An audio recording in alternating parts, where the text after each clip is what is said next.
Hello, hello, hello. I mean to tell you, the news, shall we say, has been absolutely fluid. It has been very, very, I mean, every time I turn around, there's someplace else to, no, no, no, no.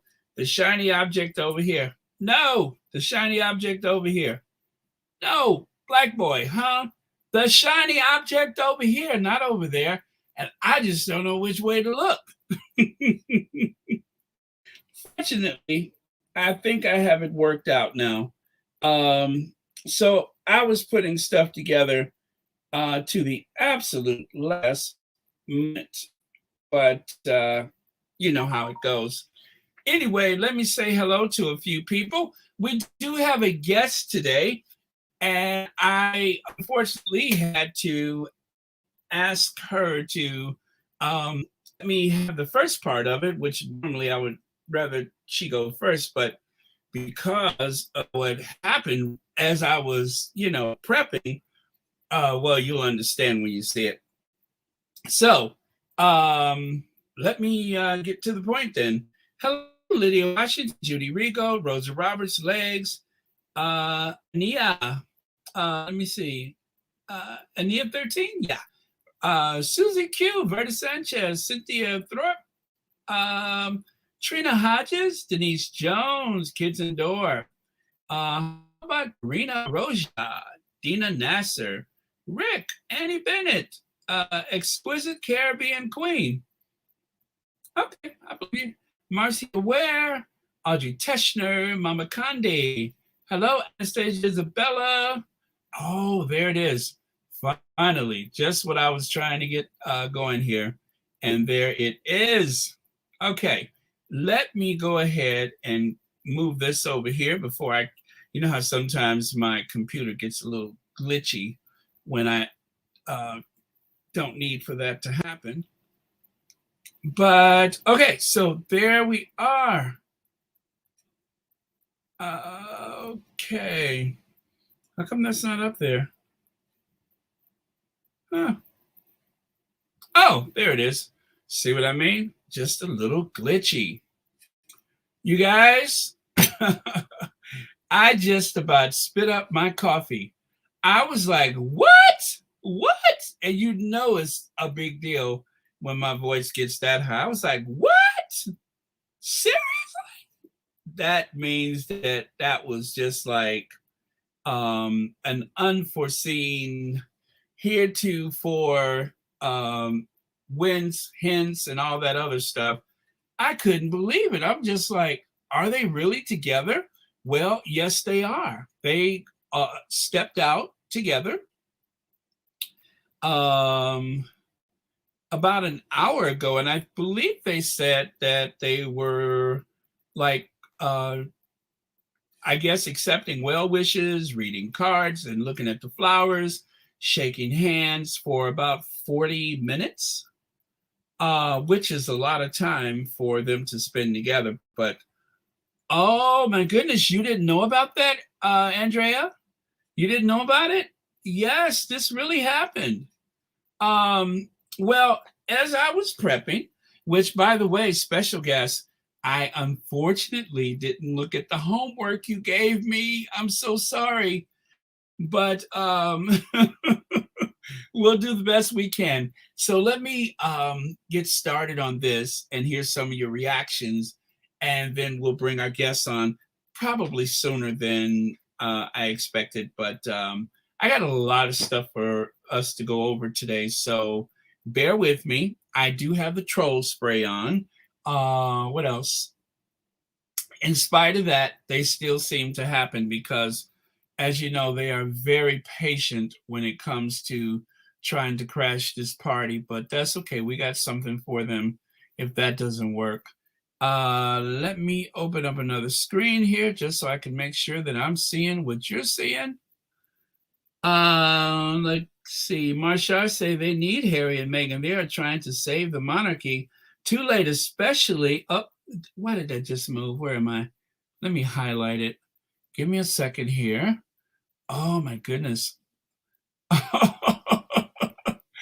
Everything is very fluid. It's just happening so fast. Uh, okay, sorry about the little echo there. Uh okay, take deep breaths, take deep breaths. You got this. Calm down. Don't get overly excited. Thank you so much for the Thank you so much for the super chat. Okay, guys, still can't comment. Have a great day. Okay, Maricata, thank you so much. I think you said plenty with a super chat. Thank you, and I appreciate it. And thank you so much for watching Royal Sussex. Okay, you guys. So there's another image of them right there as they turn the gate. So first, they got out of the cars near the gate.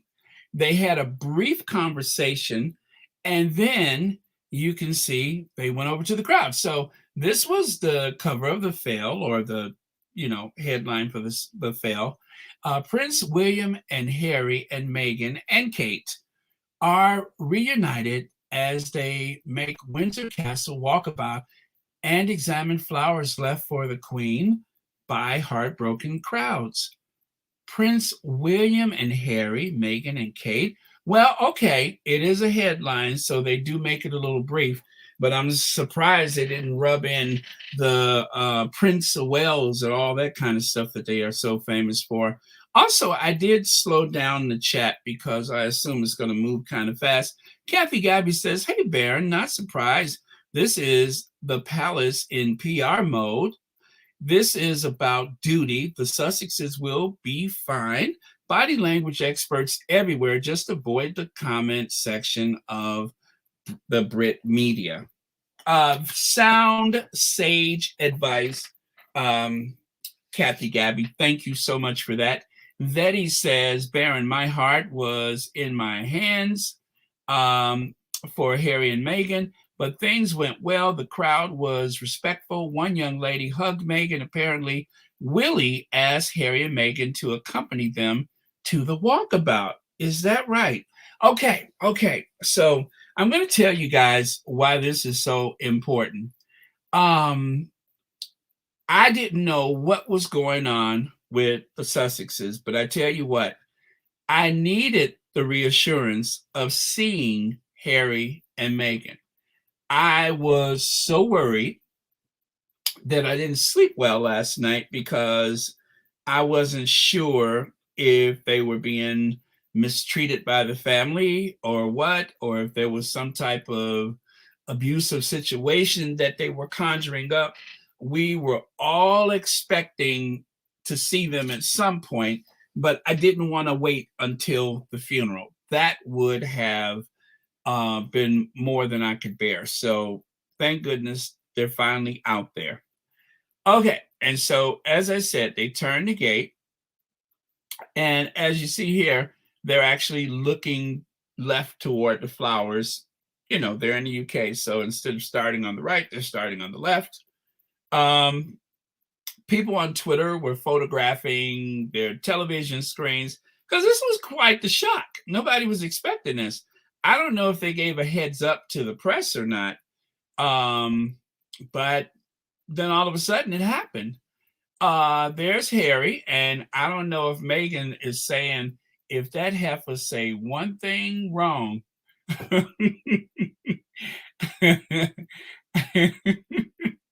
I'm just kidding. That's not what she's saying, but I'm just thinking, let that heifer say one thing wrong.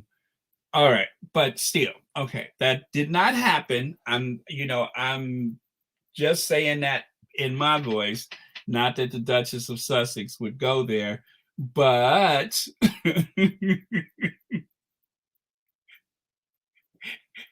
it does look like she's telling Harry that I'm about an inch from whooping her. Okay. All right. So eventually they made it to the other side of the gate. As you can see, there is the usual floral tribute to the deceased person, in this case, the Queen. Um, All right. So that okay. All right. That was it for those slides. Now let me get to the videos that I was trying to work on. Here we go. Parts of it does not have a sound. Yeah. Oh, I'm Duchess of Sussex. Duke and Duchess of Sussex. So the four of them are here.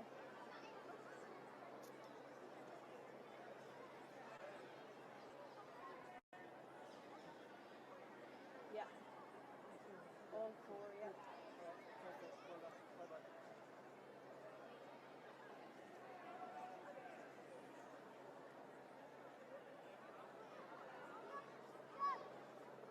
Okay, Matt, I'll go off the phone now, alright? Thank you.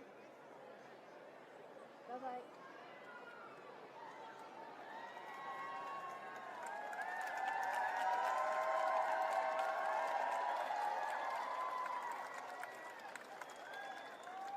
Right, guys, we're going to be back. Okay. No. We're just going to let them beat fast now. Just let them beat fast now. I'll move you.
Back outside.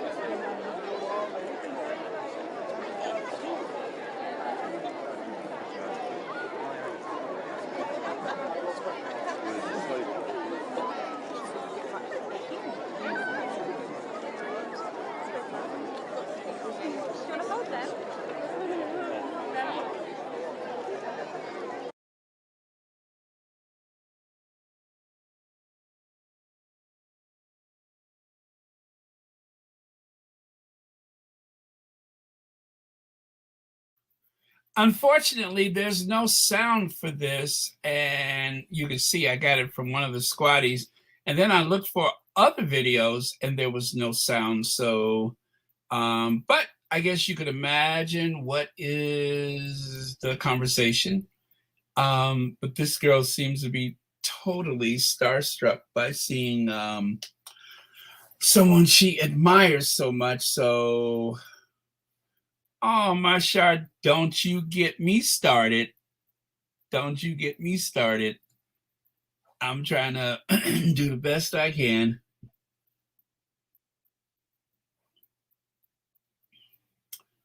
Okay, so I think that's it. I'll show you that video later. But yeah, so that did happen. Oh man. Okay, so with that, I highlighted some of your comments as we went along, and also thank you Nash Singhvi for the super sticker. Rosalind Gatewood, Marikota, you sent another super sticker. I appreciate that. And is that oh, I think I wrote it down. Apio Brown, McBrown. I'm sorry, McBrown. Yeah, I knew with all the comments it was going to disappear really fast. And also Sherry will probably have a list later if in case I missed anything. But yeah, so as I said, I just needed the reassurance of seeing the Sussexes because with everything that has been said as late, and I'm going to let this just play while I'm talking and reading some of your comments. Oh my goodness, I can't tell you how desperate this past 24 hours have been. Thank you so much, Jack57, JAC57, for the super sticker. And thank you, Elaine Parker, for being a member and a super sticker. And thank you both and the other people I mentioned earlier. Thank you all for watching Royal Sussex, and happy Saturday to you. Black Queen says they put Kate's name last without even a title. How unusual for the gutter.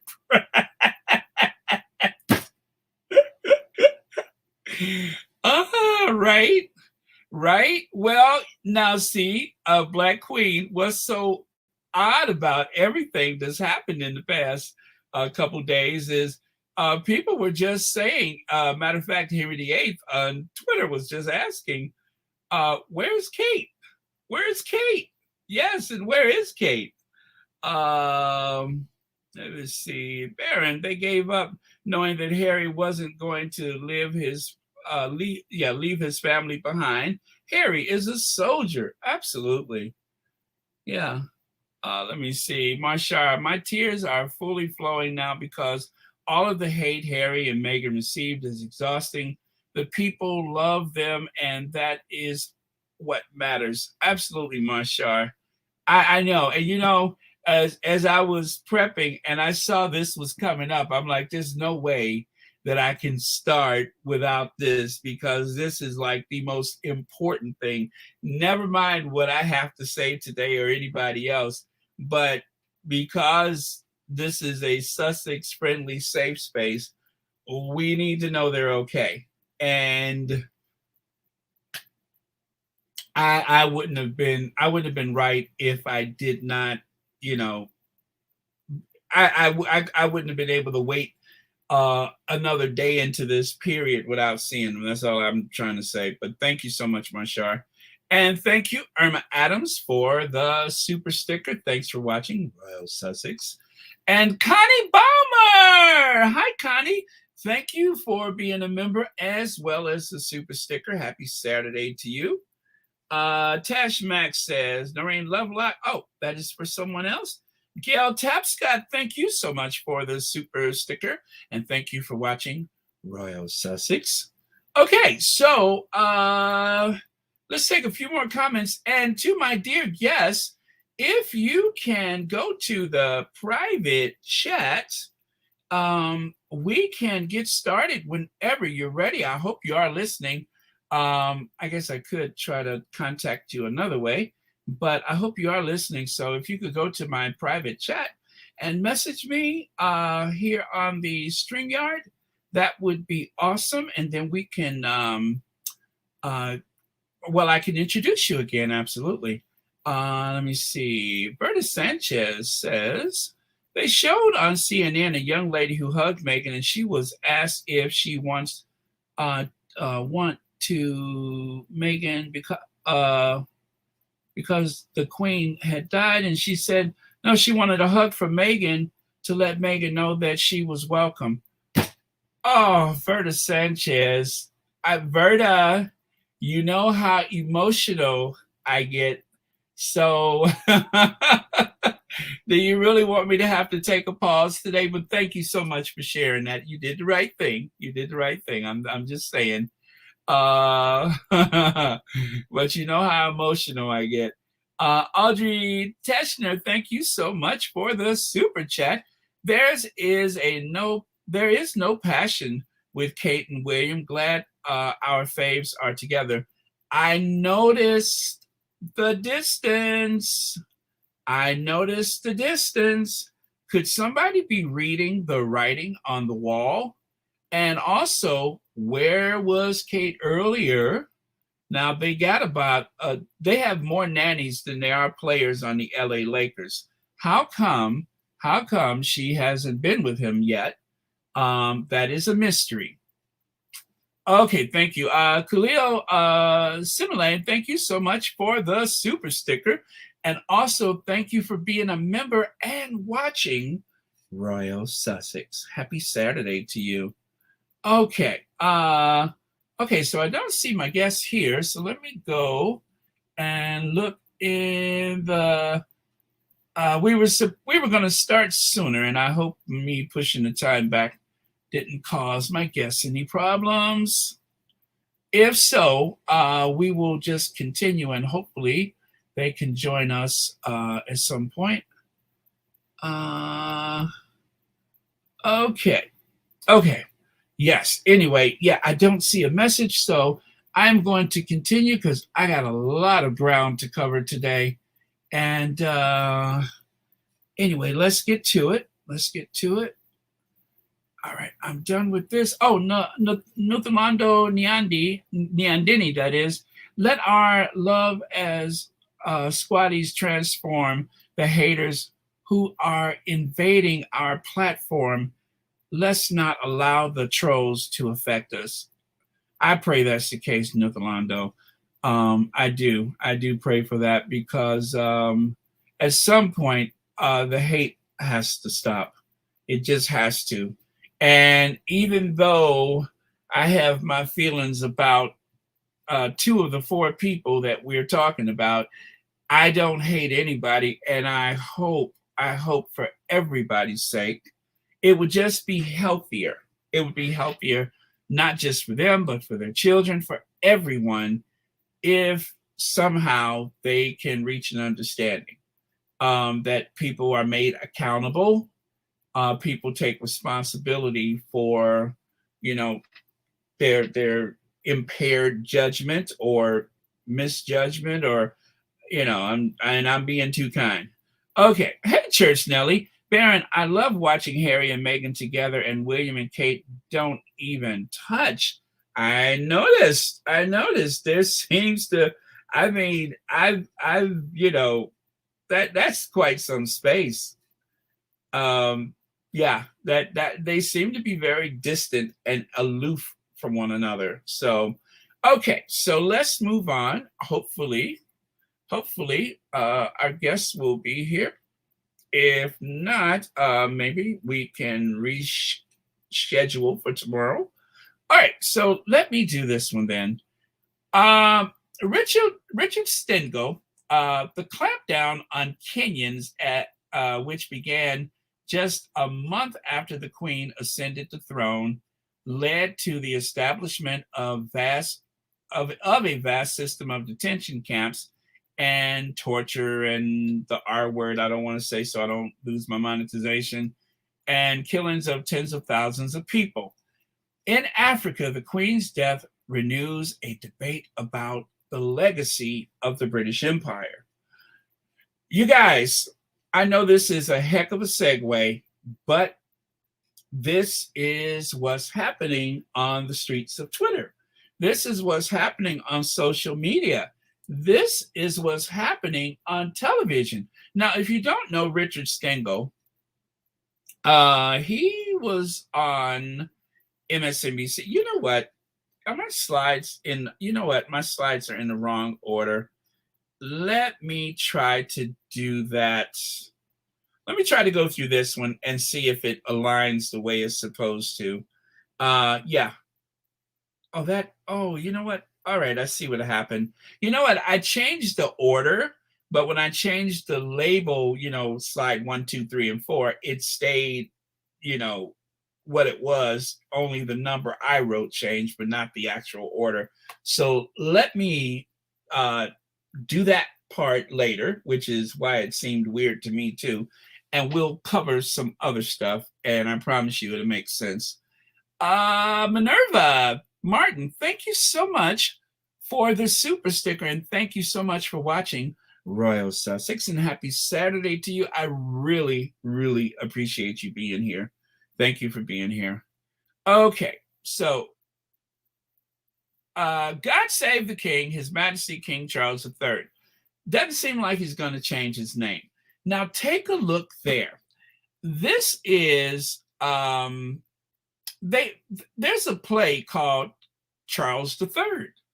I don't know if you've seen it, but the only way most of us would have seen it is because the play turned into a movie. And even though I stream like 4 different services to watch, entertainment, this one somehow I had to pay for it, but I just had to see it because there were some obvious parallels to that of real life events and what was in the play. As they say, art imitates life. Alma Andrews, thank you so much for the super sticker, and thank you for watching Royal Sussex. Well, okay, so what do I mean by the art imitates the life? What had happened was in the play, Charles becomes king, finally. And this is the actor who played Charles III. I forget his name, but he did a really great job. And the reason why I wanted to rent it, because I just had to see it, is because in the play, Harry meets a Black girl. Now, there is social unrest and such that is happening as a backdrop of Charles becoming king. Sounds familiar, doesn't it? I mean, it's really going there. However, the ending doesn't look so much the way, you would love for it to go. And I won't tell you the ending. But Charles III was a big failure.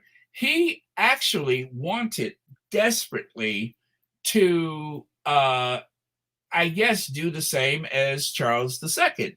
He wanted to use his authority. Was it Charles II or first that was beheaded? Anyway, he wanted to use the what is that? The ultimate right of kings, the divine right of kings. He was trying to exercise that in order to right some wrongs. And well, it didn't work out so well for him. And anyway, so you just have to see the movie, but it's I'm telling you, it seems so much like this Charles III that it is haunting. It was almost like a Shakespearean play. There was a ghostly figure, a woman in white, who stood in the distance and she would kind of haunt his dreams. Well, that woman in white bared a striking resemblance to Princess Diana. She never spoke. She never spoke, but she was there to remind him that there were three of us in our marriage, right? So anyway, I digress. I'm going to move on. Let's see here. Oh, by the way, Jeannie Allen, my goodness, thank you for the super sticker. I really, really, really, really, really, really appreciate it. And thank you so much for being here. And thank you for watching Royal Sussex. Very nice of you. Okay, so I'm scrolling. I think I'm here at the end, and I'm going to move on here. So I won't cry over the death of a violent oppressor. This was an article in The Cut. You guys remember The Cut? The Cut magazine? Well, they actually, you know what? I have read so many different articles as of late. I'm trying to remember which one this one was, but I know it had to do with the professor at the Carnegie Mellon Institute. That was part of it. So this is the unintended consequences of the Queen's transition. I have to tell you guys, I am absolutely shocked.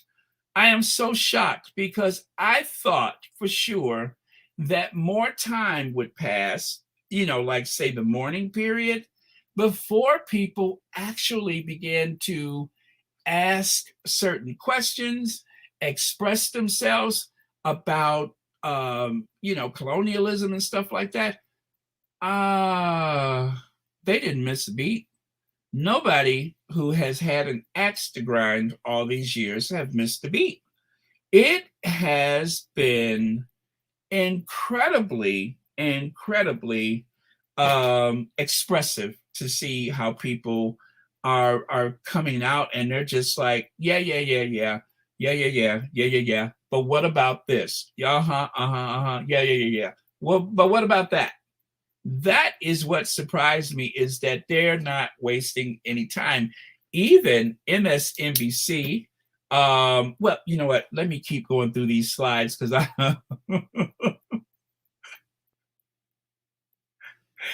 I'm almost getting defensive for the Queen. I'm like, y'all know she just died, right? They ain't trying to hear all that. They ain't trying to hear all that.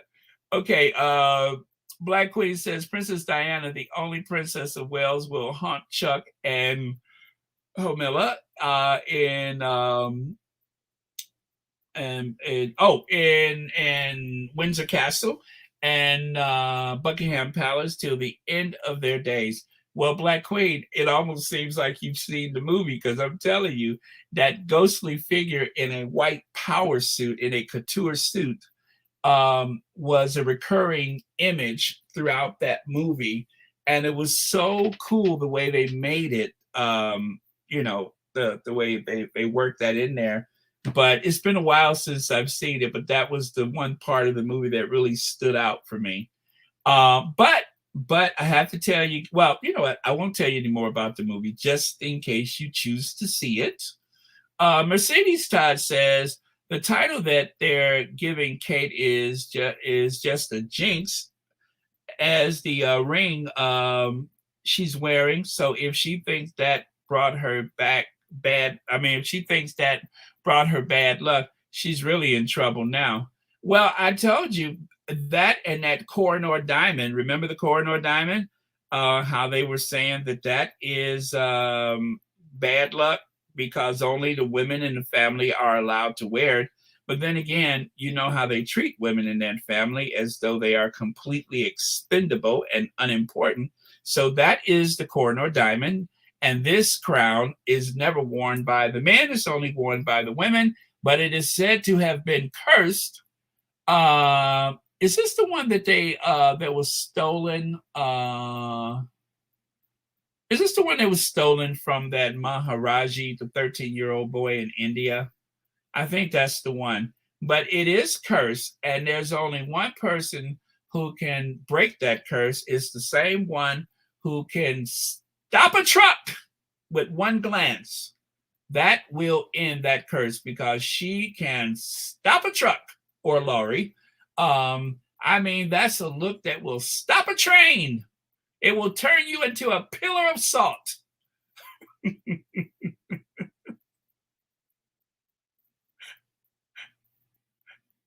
So trust and believe she'll be okay. I would be a little worried for Kate, but I think that other one would be okay. Let's see. Sherry Ware says, Baron, can you show the pic of Chuck? Oh yeah, sure. Let's see. Oh, this one? Or would you like to see that one? Yeah. Yeah. Okay. So this one or that one with the tape over his mouth. I believe this one was from a magazine article about the movie, which was, made from a play, adapted from a play. So yeah, I think that's where that comes from. But I love the picture so much, I just had to have it.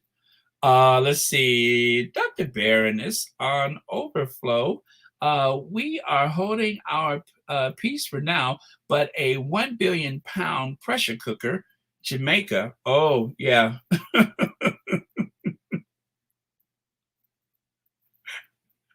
Yes, there is a debt that is owed to Jamaica. And I don't know. I don't know if that guy is going to make it to the coronation or not. But William is the one that was presented to Bill. William got it. Yes, Prince. Trenchtown wants $245 billion. That's what Trenchtown wants. $345 billion. Yes, thank you. Yes, sir. Yes, sir. That's what Trenchtown wants. Yes. What do you mean?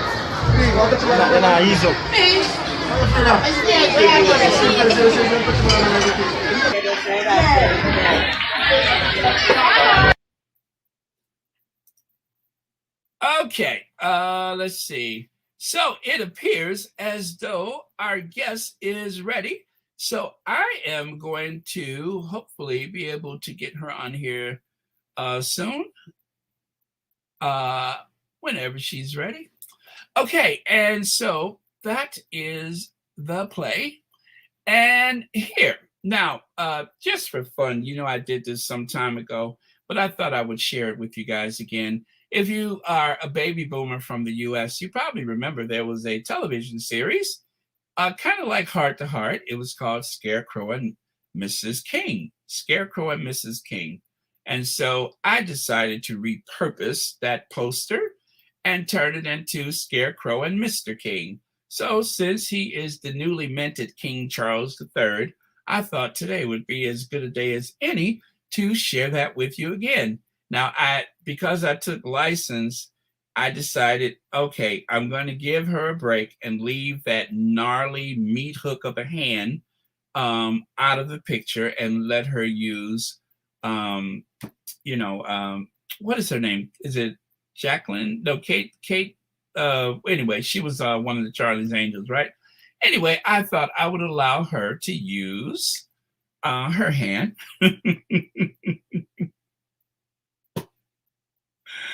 Oh, man. Let me see. MSNBC hosts are not holding back about colonialism and the monarchy. Papa Pie, did you notice that too? Did you notice that too? They are not holding back. Oh, my guest is here. You know what, guys? Thank you so much, Legs. We can pay Trenchtown as he is the king of the world. All right. Thank you so much, Legs, for the super chat. You guys have asked me before. They said, Baron, can you please? Oh, by the way, let me get this off the screen. You said, Baron, can you please have Nzinga back? And Nzinga actually reached out to me because she thought that the time was near. Obviously, she saw that same photo that alarmed me the other day when I saw it. And I said to myself, oh my goodness, it doesn't look like she has long. And of course, that was the photo of the Queen greeting the new prime minister. So anyway, as we planned, we were going to talk about things. And you know what? How timely. And this just goes to show you that Nzinga seems to definitely understand how things work, because I just told you guys, I didn't think that these conversations would be had so soon, but Nzinga seemed to obviously know better than I did, because well, as we just said, they haven't missed a beat, right? So anyway, it is my honor. Oh, let me get you on here. Nzinga, it is my honor to bring you back on Royal Sussex. Thank you so much for being here. Thank you so much, Baron. How has the week been? It's been a very, I don't know. Well, we thought it would happen, but we were not sure. And then it happened, and everything seems to be just happening all at the same time. It does. It does. And everything is moving at a much faster pace than I anticipated. But with that very long mourning period, which I think, did they say that is 17 days instead of 10 days? Did they extend that to 17? Whatever. I think I heard someone say 17 days of mourning. If that's the case, then no wonder people were just like, you know what? I got something to say. But even with that, I think a lot of these things that have developed recently, as far as colonialism and such, I think some people just were not going to hold back. So anyway, I did not do the homework you gave because I was so busy working on this. But if there's anything that I can bring up that can help, I will certainly do that for you if I can. And anyway, I will turn it over to you right now. Thank you, Baron. So you know what? I had not been as prepared this week as I was last week, because I really didn't think all this was going to happen. And then, of course, this morning, the news about Harry and Meghan doing the walkabout. But, as usual, like my antenna is always up, Baron. And I'm so glad that we pushed the time and everything, because I'm just getting the sense, right, that the conversation regarding the Queen as the colonizer is going on. And because that conversation is going on, a lot of people are listening. And because a lot of people are listening, we people who are concerned about these issues must keep pressing the issue. We love Meghan and Harry. That was their grandmother who died. But we cannot allow ourselves to hold back simply because we love them, because we can love them. Because what I'm beginning to see in the media landscape is there is a very big, concerted effort to try and discredit the Duchess's words about racism. So we must be vigilant. I actually wanted to tell you the story that I read recently about apparently there's a story that in Africa there was a king, and every time the colonizer came to attack the king soldiers were always alert. And they said, this king never sleeps, right? He stays woke. And they said that is the genesis of being woke. And part of being woke is always being vigilant to see from a mile away, from 2 miles away, from 10 miles away, what the enemy is planning. Yes. So right now, we can see that the big campaign, because people are woke, people are talking about the colonizer. There's the They are looking because they see the conversations on Twitter, they see the conversations on Facebook, they see the conversations that people are having about the true legacy of the Queen. She was a wonderful grandmother to Harry, good for him, right? But we are not going to inherit everything. So we have to keep our focus on what the issue is at hand. And we really feel bad for him. We are praying for him and Meghan. We know that they are in the lion's den right now, right there in the belly of the beast. But you know, the thing that I guess just shocks me, and as I've been having conversations with people everywhere, is people always say, "Oh, be nice and talk nice of the dead," right? But right now they are on a jihad against Meghan. Yes, They are not. absolutely. Thank you. They are not letting go. They are being as vicious as they can be, but they're telling us, and some of it is seeping into our psyche and our culture because we are not vicious people. We are loving, compassionate people, but they take that and then they attack Meghan and they say to us, well, be quiet because this grandmother died. Well, if they respect the grandmother who died, then why are they attacking an innocent mother who is simply supporting her husband? So, Uh, okay, so this is the one. This headline right here. This is the one that shook a lot of people to their core. I saw this headline and it took my breath away. And when I went on Twitter, I saw a lot of people posting this same headline because that incredulous at a time when the rest of the country is supposed to be in mourning, the Daily Fail is trying to settle this score with someone who has easily won a lawsuit against them. And there you can see where other people have, shared that same headline. Like, for instance, Andrew up there says, Daily Mail misses no opportunity to attack Meghan Markle. And then Alex Tiffin says, I'm pretty sure if my grandmother died, I'd like my partner with me. And then over there it says, Royal Family claims they're worried about secrets that will be revealed in Harry's book, yet there isn't a single negative emotion they harbor toward Meghan. They don't hurriedly share with the media, even for something as neutral as standing by your grieving husband. And lastly, I can barely see that. Why stop the hate just because a nation is in mourning? This is the story that has been given pride of place at the very top front page of the Daily Mail website.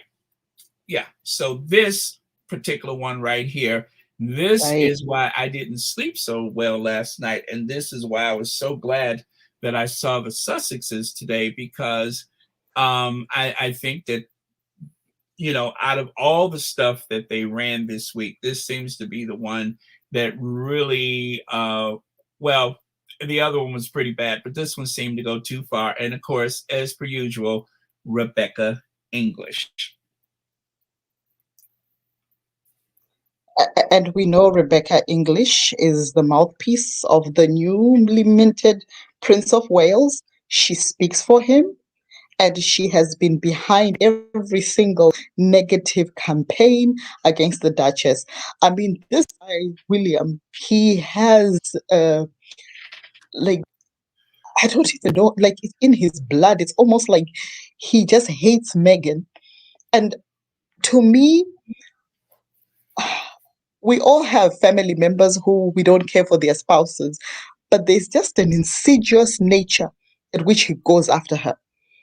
And you Yes. can't understand what it is about her that makes him so, this man risked his grandmother losing half of her realm just because he couldn't be civil.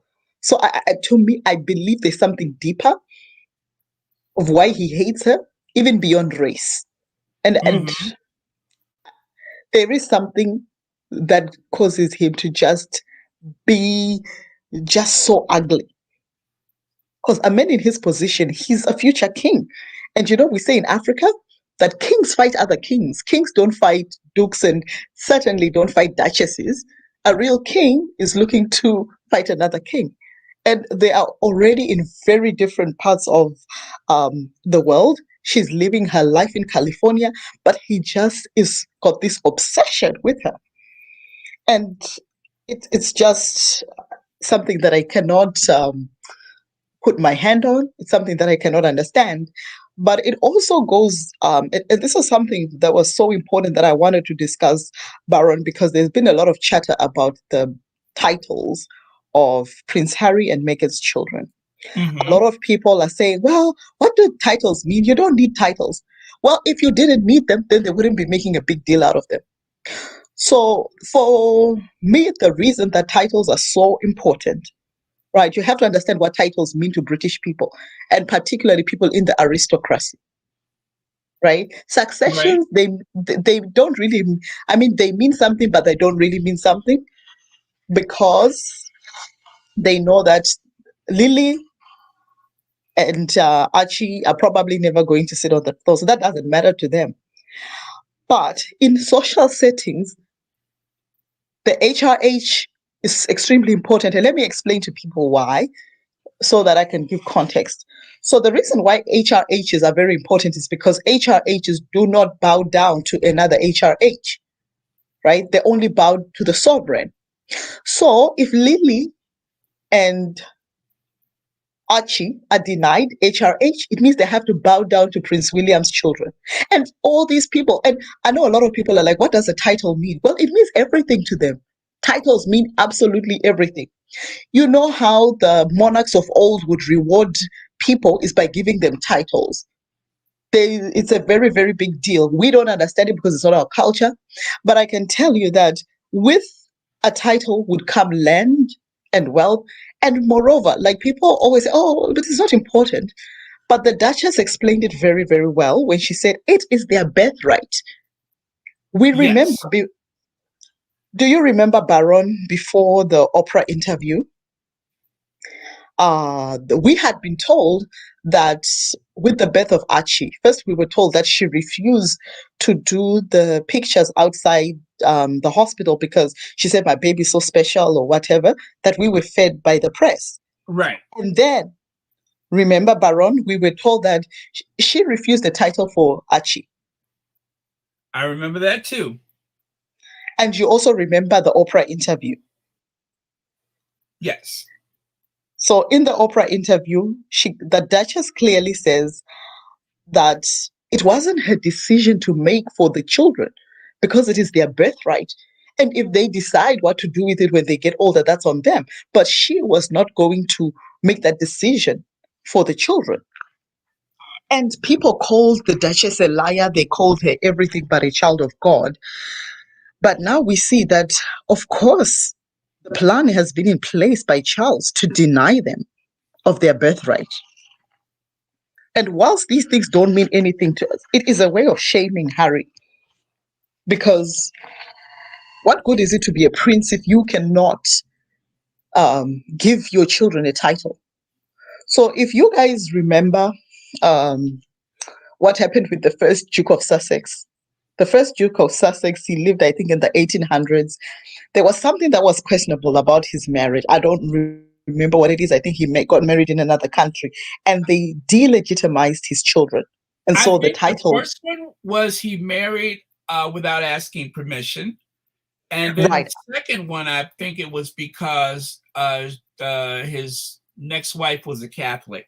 So I believe they annulled the first one because he married without asking permission, and of course, since his father was in and out of madness, maybe he didn't have the opportunity to ask. And then the second time was, I believe, because of because he married a Catholic, and I think that's what took a lot of the heirs to the throne out of the running. Before that was because they were either not married or married Catholics, and so that's how Victoria, was put on the throne, is because they had to find someone Protestant, and they ended up sending all the way over to Germany just to find someone. So anyway, sorry to interrupt. Oh, thank you. No, actually, this is good because people are getting the context of how these things work. So, in the royal courts, the children who are illegitimate children, right? Illegitimate. I know we don't use these terms in modern times, but in those times, if a child's birth was questionable, right, that child was denied a Right. title. So, what they are trying to do by denying Archie and Lilibet titles is to actually tell the world that these children are illegitimate. Uh-huh. So you tell me why anybody like I'm getting. I was listening to quite a number of Sussex um, podcasts, and a lot of people, even on Twitter, social media, were saying, "Oh, the titles don't matter." No, no, no, they do, because by stripping them of the title, it is denying them the legitimacy as Prince Harry's children. Because what they're actually saying is this is their way of recording history and taking the children out and making it seem like these children were conceived out of wedlock. These children were born to a marriage, and that this marriage must be recognized. All other marriages are recognized. He got permission from the queen, and if the queen did not want him to get married as the sixth in line to the throne, why did she agree? She agreed, right? We now know that William and Charles did not want that decision, but the queen made that decision in her own capacity. She was the leader at the time, the monarch, and she said, yes, they must get married. Because Charles never liked Meghan, and neither did um, William, they are now trying to illegitimize Prince Harry's children. And so they come up with also, oh, titles don't matter, but they do, because they have always mattered. They have always mattered because they confirm to the whole world that these are his children. You hear a lot of chatter on these D-Ranger pages about people saying those are not Harry's children. Where are all those coming from? Well, Yeah, from if you take a look at this list that was released by the oh gosh, which I guess I think that was from Clarence House. No, you know what? I think this is Kensington Palace. I'm looking at the coat of arms. It may be Kensington Palace because, well, you know what? Either one. It says down there, Miss Lilibet Mountbatten-Windsor, and of course, Master Archie Mountbatten-Windsor. Now, they also included some information on this website may be out of date following the recent announcement of the death of the Queen. However, it is an official announcement and it doesn't change the titles for Lily and Archie. They left the old titles there, but they did go through the trouble of changing the titles for the Prince of Wales, Prince George of Wales, Princess Charlotte of Wales. You know, those are their new titles now. And Prince Louis of Wales. Now they're using Wales instead of, you know, just their names or Cambridge. But since now William is the Prince of Wales, they have released this information with those name changes. But for whatever reason, they just didn't change Archie or Lily's to Prince and Princess. And I think that was deliberate. It was very deliberate, right? Because they want to send a message to their supporters that, yes, Harry's children are illegitimate. And that is the reason that titles matter. Because if his children are illegitimate, it's just a matter of time until they remove them from the succession, because that's what they wanted to do in the very beginning. So the titles are such a big deal to me. And they're a big deal because Harry and Meghan say they are a big deal. If Harry and Meghan said we don't care about the titles, I would not be talking about this. But because Meghan and Harry have expressed that this is something that is important to them, we hardly ever actually hear Meghan and Harry speaking in their own words. But this is the few items that they actually discussed and told us as their supporters that this is something that is important to them. And I think as members of the Sussex squad, we should put this front and center and fight for the things that Harry and Meghan are fighting for. We should not listen to the tabloid talking points that these things don't matter, because if they didn't matter, trust me, they would have given them to them and let them go.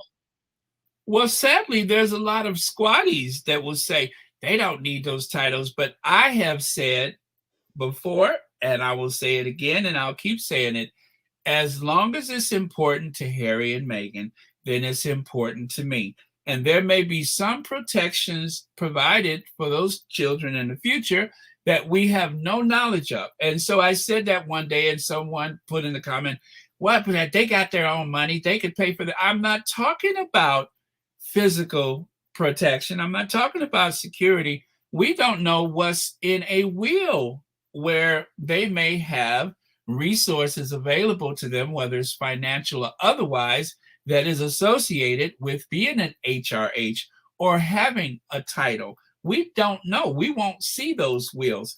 But if the Sussexes say, well, we don't want those titles for our kids, and then all of a sudden we find out, oh, there was a provision in the will that only goes to a prince or princess or HRH or whatever. But in the future, there will never be a day when Lily and Archie are just those cool, hip cousins in California. They will always have a lot of attention. They are always going to have a lot of cameras on them. And I want them to have whatever protections, conveniences, birthrights, you name it, I want them to have it. As long as Harry and Meghan want them to have it, I want them to have it. It doesn't matter what we think about it. Those are their parents, and Harry knows how things work. And if as a couple, as partners, they agree that we want this for our children, we should respect that.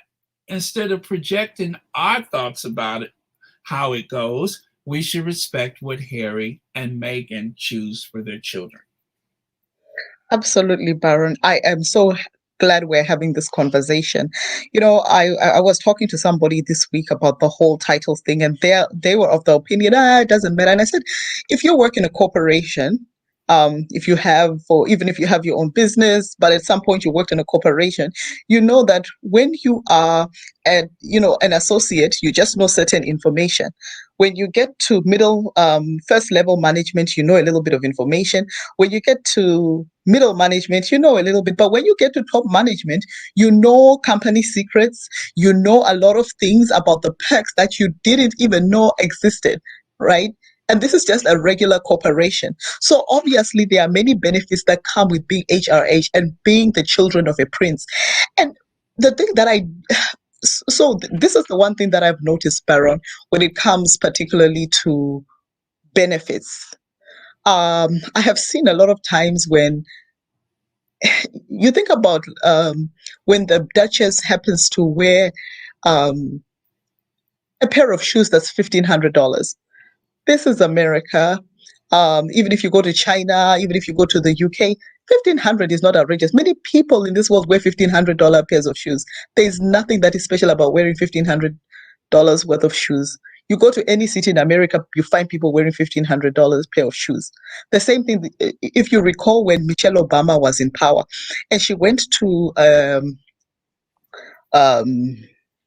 charity event, and she was wearing $500 pair of sneakers. And the media made a big deal out of it. When Madam Vice President went to France and she bought some pots that were like for $1,000, they made a big deal out of it. And you ask yourself, I mean, you go to any store, whether you go to Dubai, I mean, have people ever been to Dubai and seen what kind of, the way people spend money in Dubai? But people don't. You know, people don't have issues with that simply because it's not people of color. The moment that people of color somehow get advantages, right? And somehow they get what people perceive. And this is what the Duchess was talking about in the podcast when she talked about the diva. That was such a powerful podcast, which I wish people would go back to listen to, because she talked about the diva. When did the diva change, right? And she says that the definition of a diva changed when women of color were perceived to now have wealth, were perceived now to have influence, visibility, and they were perceived to have power. Then all of a sudden, something becomes negative. Being a prince and princess is something that people love. Yeah, little girls watch Disney and they want to be princesses. But the minute you have a princess of color, people want to say, well, what does she want that benefit for? That's none of your business what she wants the benefit for. It is hers, she deserves this. But it's the same thing that you see that when they discussed about the duality of diva, that people are okay with Harry and Meghan having children, right? They're not okay, but they've lived with it. But the minute that Lilibet Diana, born to a woman of color, can now have the title princess, even people who say they support the Duke and Duchess of Sussex, they have a problem with that. But it's not because it's because they have been conditioned to believe that benefits are not for certain people. And because for themselves, they could not see it for themselves. So now they say, oh, but it doesn't matter. Well, whenever there's a woman of color and there's any like high priced, high value thing involved, it always happens. It always happens. Now, during the presidential campaign, I think it was when Obama ran the second time, the Republicans decided to use, well, you know what? I'm just going to say somebody decided to use a dog whistle tactic. It was an outright lie. They said, do you think it's right for Michelle Obama's mother to ask the government to pay her for child care for her grandkids while she's in the White? Anyway, there is, you can, as a grandmother, be compensated for taking care of your grandkids in some states because perhaps their parents are not available, their parents have died on drugs, whatever. And so there are, situations where you can be paid to care for a disabled family member. It doesn't matter, long as they're receiving their care. Sometimes you have to go through training or whatever. And so, yes, that does exist. But the idea that a double Ivy League educated first lady who happens to be Black, that her mother would have her hand stuck out demanding money from the government to care for her own grandkids, absolutely outrageous. And the thing that bothers me is that a lot of people believed it. And it was like a trigger to make people angry enough to vote Republican. But that only worked because it was a Black woman involved. It was only able to work because it was a Black woman's mother involved and Black kids involved. Oh, they're trying to come up. And they did the same thing to Doria. Oh, Doria's going to move into Frogmore. Doria's going to this. Doria's going to that. Like, oh, Doria, just because she's Black and that's the royal family, her mother has to be so hungry to get something for nothing that she's going to uproot her life, who, by the way, is an educated woman herself and a working professional, that she would uproot her life and run off to England so she could sit around and snap peas and make big Sunday dinners in Frogmore for Harry and Meghan, and then take the Queen's platinum visa and go shopping. That was what they wanted people to believe. None of it was true, but it was the Daily Fail, amongst other newspapers, that perpetuated that story. And so if it was, let's say, for instance, Kate or one of her family members who have benefited from their access to the royal family, that's okay. But you got a Black mother and daughter, Americans, that, Meghan married into the family, so she became part of the institution, but always separate but equal, if you want to call it that, in that she was always othered, and they would always feed this information trying to make it seem like she's getting something for nothing. That's why it was so easy for people to believe, oh, Prince Charles is paying for her clothes. Never mind that she's wearing stuff that she wore 5 years ago, or she has relationships with designers, that she knows a thing or two about fashion, and that she has millions of dollars of her own. But she only married Harry because she wanted to get into one of them drafty old castles and sit by a space heater all winter. I mean, it's just the height of ignorance, but people believe it. And it's easy for people to believe that about a woman of color than anybody else, because that's the way that their minds have been conditioned. That if it's something to do with a black person, that it's got to be something sinister and underhanded, and somebody's trying to get over. But you can have William and Kate furnish a house, build build a new driveway or whatever, and nothing is said about it. It's like a little footnote in the paper, if that.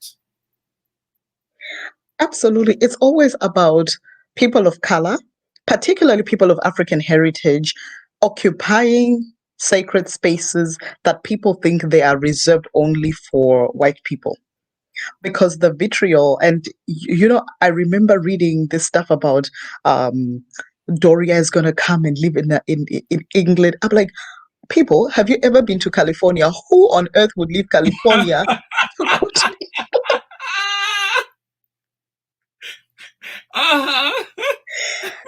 California? For those who are listening, it is fabulous. What you see on TV is really what California is. It is beautiful. The weather is beautiful most of the year. The air in California is absolutely magnificent. And no, I have been to England several times. Oh no, the weather is terrible. The people are mean. There is nothing that London has, or Windsor, whatever, has on California. And you look at that cottage, the servants' quarters, and people were like, oh, do you remember when Meghan's friends, and rightfully so, I'm so glad they spoke out in People magazine, and they said, oh, have you seen where she lives? I mean, she has to have a space heater. Who in 2019 needed a space heater? It was an old, broken down house. Sometimes I think to myself, is it because people who live in England, they just... Baron, I do not want to offend anybody, but when I hear sometimes people talk, I'm like, do people not travel? Do they not know what... People act like this property that we are looking at is some sort of big mansion that... How many people... Like, if you've ever traveled to America, or you've ever traveled to South Africa, or you've ever traveled to you travel anywhere, you go to China, you go to Vancouver, people have got big houses, even bigger than William and Kate's house. Okay. Let's bring it home even in the UK. Rose Hanbury's house is much bigger than Kate Middleton's house. Okay. Rose Hanbury has a more fabulous house than Kate Middleton. These things happen. But people want to make it seem like Meghan should have been grateful that she lived in these servants' quarters. Like, grateful for what? She married a man. It's Harry's responsibility to look after her. That's what a husband does. And so I have a friend, Baron, and we were reflecting on Paul Mooney. So Paul Mooney, we watched a comedy, and Paul Mooney said, young Black women, when you marry outside the race, you must marry somebody who's wealthy. And so my friend, of course, knows that I'm a big supporter of Meghan and Harry. And she said to me, oh, Harry, Meghan must love Harry so much because Harry has got no money. And she puts up with all this stuff. She must really love him. Because let's face it, Harry thanks God every day that he has Meghan by his side. Because Meghan, definitely. Self-made millionaire, she had her own money. Meghan lived such a fabulous life. She went to the countries that she wanted to travel to. She met leaders, and I must pause right here, Baron, and say, I am so glad that Meghan made that speech at the One Young World. I was just jumping up and down when she said, in 2014, I was sitting down with world leaders. I was sitting at the same table with them. Because that is why that speech got so criticized in the UK, because people didn't want her to say her truth. Because the truth is, she didn't need Harry to sit at the table with world leaders. She created, like she says, that you can create your own life better than any princess fairy tale because she lived that life.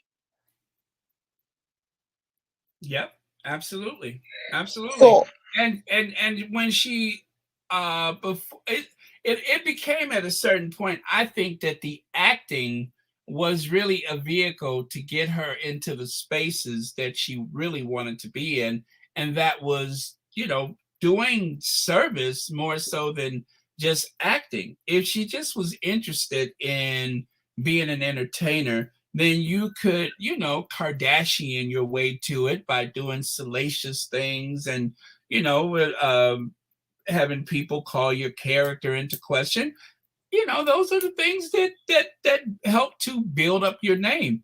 She was satisfied just to be a working actor. However, she wasn't satisfied with just being famous for that reason or even being famous at all. She wanted to be in rooms with people that were doing things to help other people. And I think that when she met Harry, their values aligned in such a way that it was just like, oh, I like that. Oh, I do that too. Oh, yeah, I love that. Oh, and mhm, yeah, I think all those things came together and it was just obvious that they should be together. They like each other. They are interested in doing service. They know both of them, not just Harry, but both of them knew a lot of people, know a lot of people. So, it was like instant power couple. They just had to get to know each other. And Harry had to explain, okay, this is what's going to happen once people know we're together. And, as much planning as they did, they even spoke to the Queen. They got certain promises and such from the family, just like they did with Kate. Oh, no, it won't be another thing like with Diana. But the problem is they still give Kate that blanket protection. And I don't think they ever gave that protection to Meghan, not even one time, not even once. It was always Meghan being othered and Kate being, accepted into the fold from day one. absolutely, the English Rose, as they call her. But Kate's day is coming. Kate's day is coming. You better believe what I'm saying, that Kate's day is coming. She knows it's coming because that family, if she ever steps out of line, and now that her husband wants to take a prominent role, oh, her day is coming. And the thing for Kate is she's not going to have anybody that she could lift up the phone to. Kate um, is not a very smart woman because she could have had an ally in Meghan. I have pointed that out on several occasions. That's why I'm laughing. She's not that bright. No, not at all.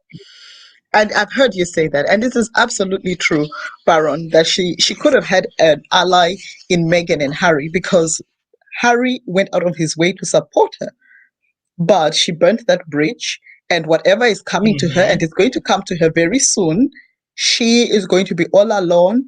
And when the media comes for her, because right now, I hate to see what Meghan is going through. But 10 days from now, 15 days from now, Meghan and Harry are getting back on a plane and they're coming back home to their beautiful house, to their beautiful children, and they will go on with their life. Mm-hmm. However, Yeah. Camilla is going to know because Camilla knows ultimately that her real threat to the monarch and to King Charles's reign is not the Duke and Duchess of Sussex. It is the Cambridges, now whatever their name is, but they are the real threat.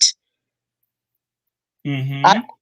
for me, I always joke and I say, Charles thought he could kill Diana, allegedly. But I can tell you that even if they thought, one day she's just going to go away and all our problems will go away. But Charles is a very miserable man, no matter what Camilla tells him. I can almost guarantee you that Charles will never have food in Prince William's home. Well, you know what? Since you said miserable man, let me segue to this. And Charles let slip his character. I don't know if you saw this. Let me show you. Okay. So it's after this, and this is the other thing that was trending on Twitter. It kind of reminds you. Let me see, where is it? There it is.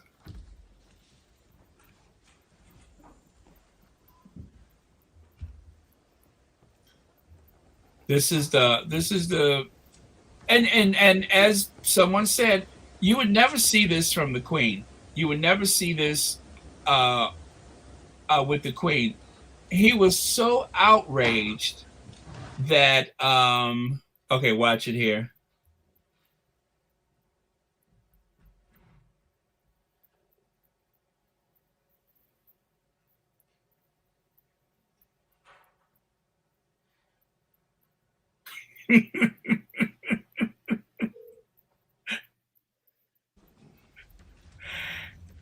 Okay, now this is really how it started. He's brushing that away. Get this out my way. And this is the Charles that they talk about on those documentaries, that the Charles who didn't bring his cufflinks, so travel 200 miles and go get the cufflinks. Then when they get the cufflinks, they bring them back. You know what? I still don't want those. I'll wear these. That is the real Charles. He is putting on quite a performance for the cameras with the weeping and the sad faces and all that kind of stuff. But that is a very angry, bitter, tepid, rebellious, spoiled. Look at him. That grimace that he puts on his face is priceless. Shoo. This is what they deserve. This is what they deserve. And then you mean to tell me that this man right here behind closed doors, he's someone who is good to live with? Yeah, he's been putting on quite the performance. When they sat there in that throne, when he sat on the throne and the crown was off to the side and he was looking so forlorn because, oh, the weight of empire and my mother should be here. You remember when him and William went to the parliament and they were like, oh, look at how he looks so, he's putting on an act. That is all performance. That's all performance. All of that, oh, the weight of empire. There is no empire. There's no empire to have weight. There's the governor of California has what California's population is about the same as the UK. And I think in terms of wealth, California would be the world's 5th largest economy, which would probably put it over the UK right now. So the governor of California has plenty of responsibility, and he doesn't carry on like that. So, you know, all that performative art and what is he going to do? And I'm going to go to all the realms so I can reassure people. They don't, you need to reassure yourself. People don't need you to reassure them. You best reassure yourself. You're the one that need help, not the people. You need help.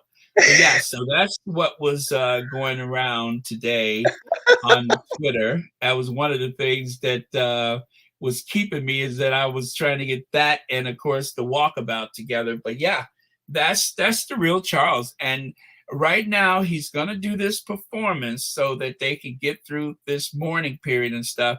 But the Charles that people have been warning everybody about, that Charles is going to show his face very soon. But you also understand that he also has a protege, and his protege has been watching him.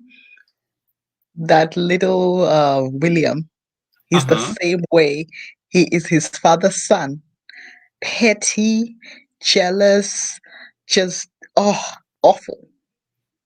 And the people in England are in for it. I'm so glad that you brought up the issue of the economy in England. And there was a joke that was going on around, like, with Africans this past week, actually, or week before last, before the news of the Queen's passing. And there was a report that came out, I believe it was in Bloomberg, that said that India had surpassed, what's that other country? England economy. And Africans were laughing that the Queen heard that the colony is now got a bigger economy than the colonizer, and then she just had to die.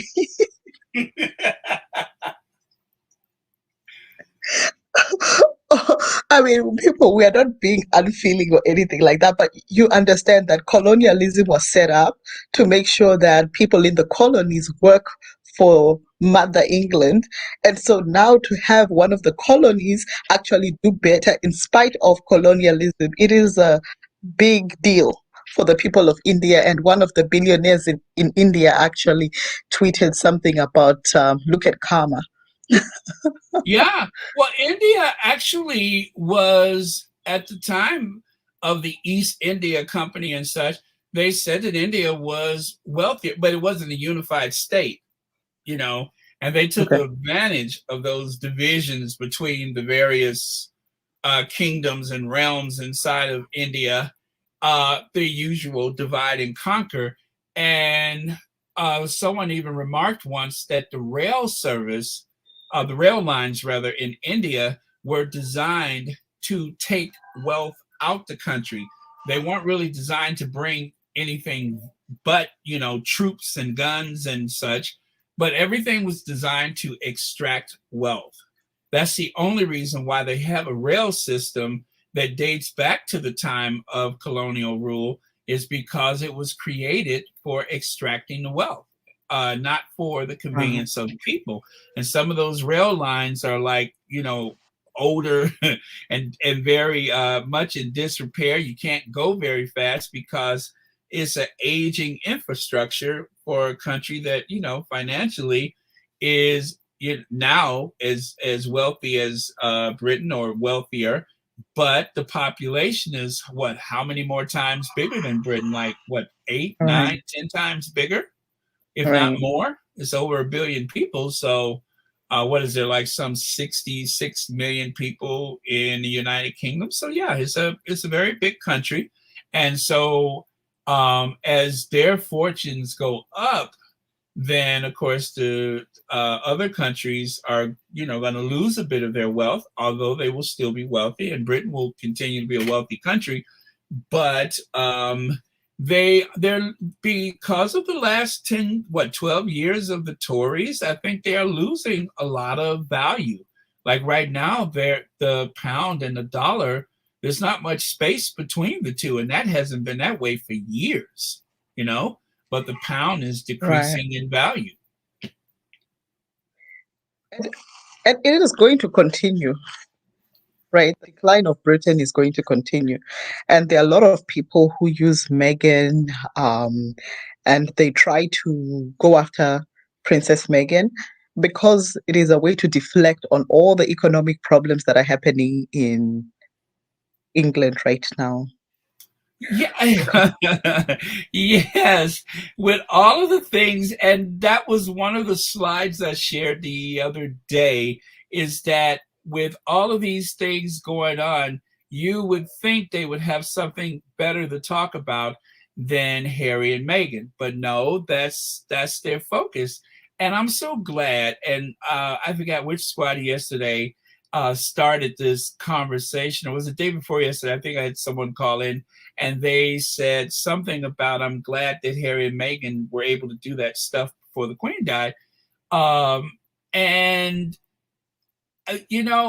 exactly, because this reminds me of the pandemic. When the pandemic started, the last big showing of any of the Windsors was when the Sussexes went over for that Commonwealth Day, and Meghan had on the green cape, and she just showed so much poise and grace and elegance, and she was so popular that last visit, and then the pandemic, and then nobody could do anything.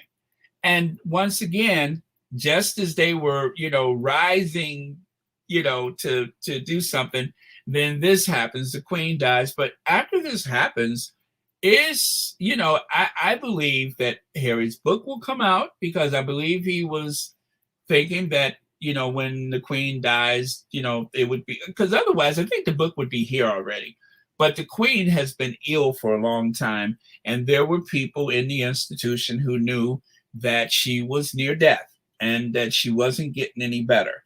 And so it was like a slow decline, but it was coming. And so I'm pretty sure that the book was timed for that, knowing how much time that she likely had.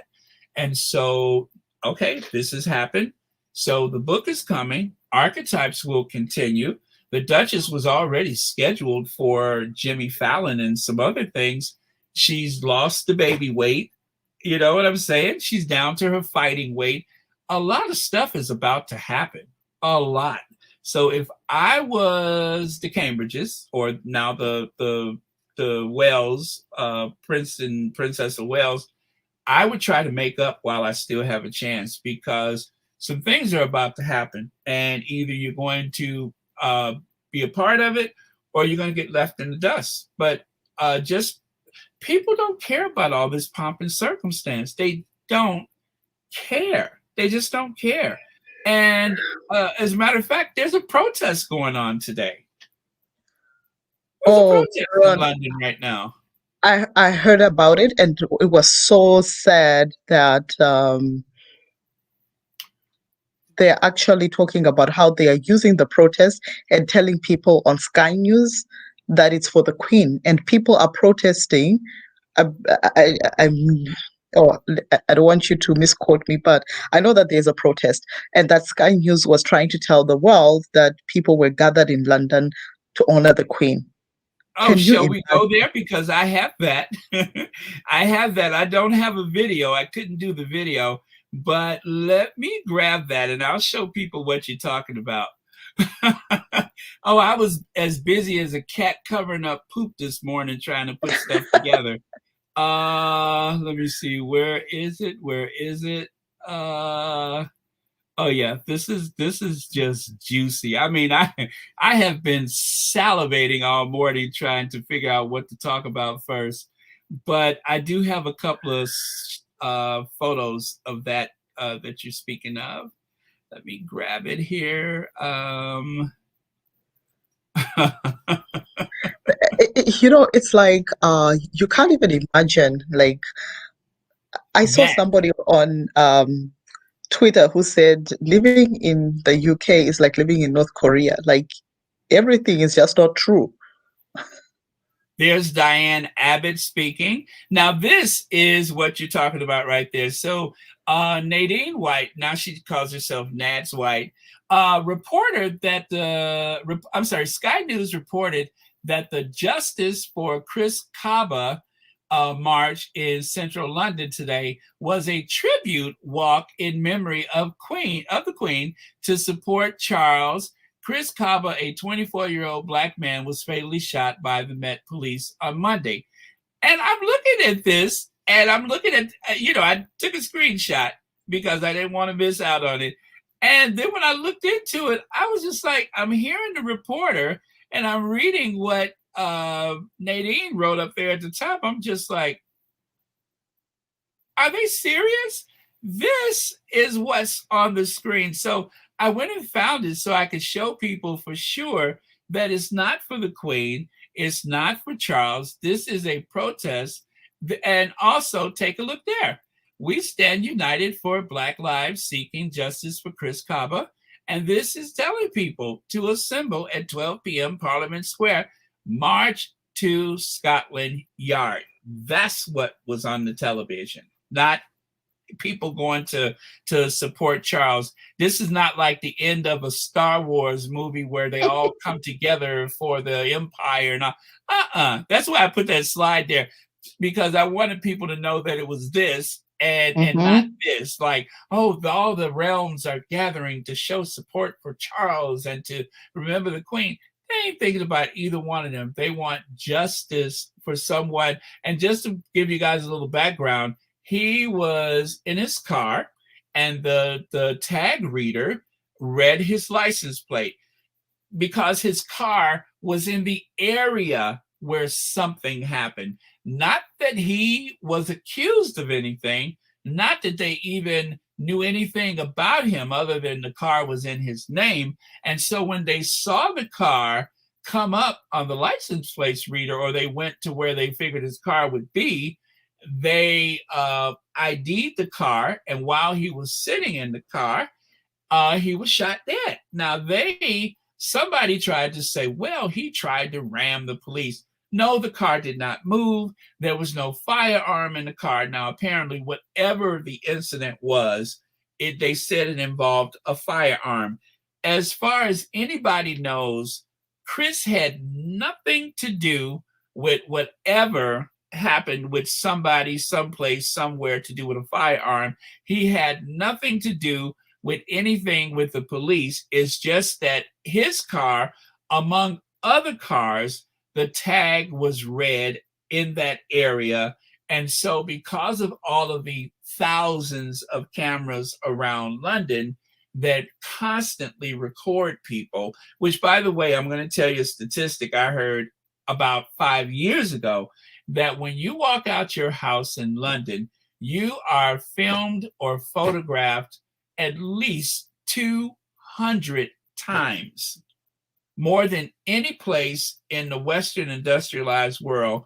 You are filmed or photographed 200 or more times every time you leave the house. So believe me, if they're looking for you in London, they will find you.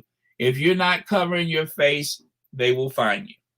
They will find you. So it wasn't as though it was some big emergency that they thought they were going to lose him forever. It's just that because he's a person of color, they likely had that surge of energy, that fight or flight feeling come over them, and they shot him. And I believe they shot him in the head. I mean, it wasn't like, it was a kill shot. They meant to take him out.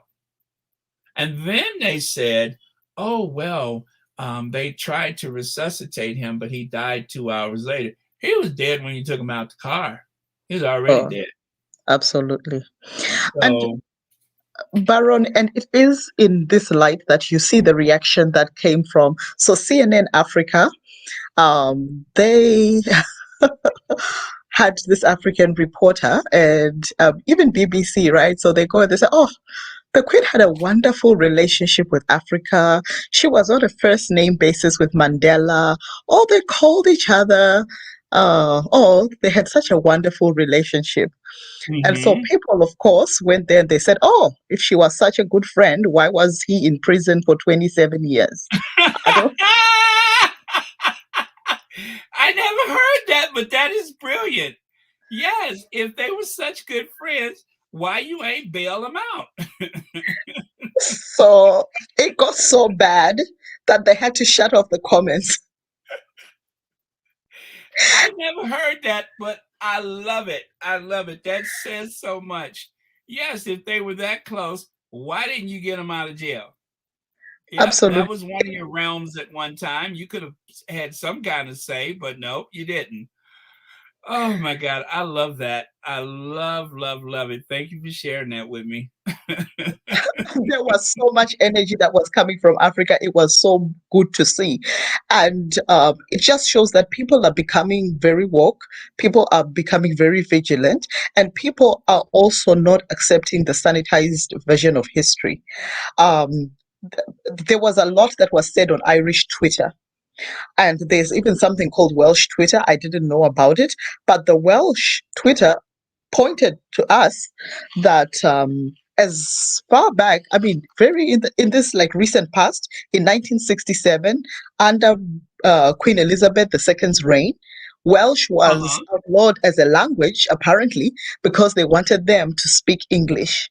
So she colonized even the Welsh, and she colonized Scotland, of course, and that's why the Scottish people want their independence now. And so on Irish Twitter, they did not mince any words, but it was so interesting to me that they were really going after Africans and people of African descent, but they had nothing to say to Irish Twitter when Irish Twitter expressed how they felt, and even Welsh Twitter. They, in no uncertain terms, go ahead, Baron. No, I was going to say, see how in sync we are because I had this all ready to go. Uh, um, you could only look at the name and you could tell that that's Welsh. If you can see the language there, you can tell that that's Welsh. They don't want him. They even had a petition. Please get rid of the Prince of Wales title. It's an insult. There hasn't been a Welsh Prince of Wales in hundreds of years. It is a way to remind us that we have been subjugated. Please stop using that title. Yep. And there you can see right there, not my prince. Well, and of course it's in Welsh at the top, and then it's in English at the bottom. Not my prince.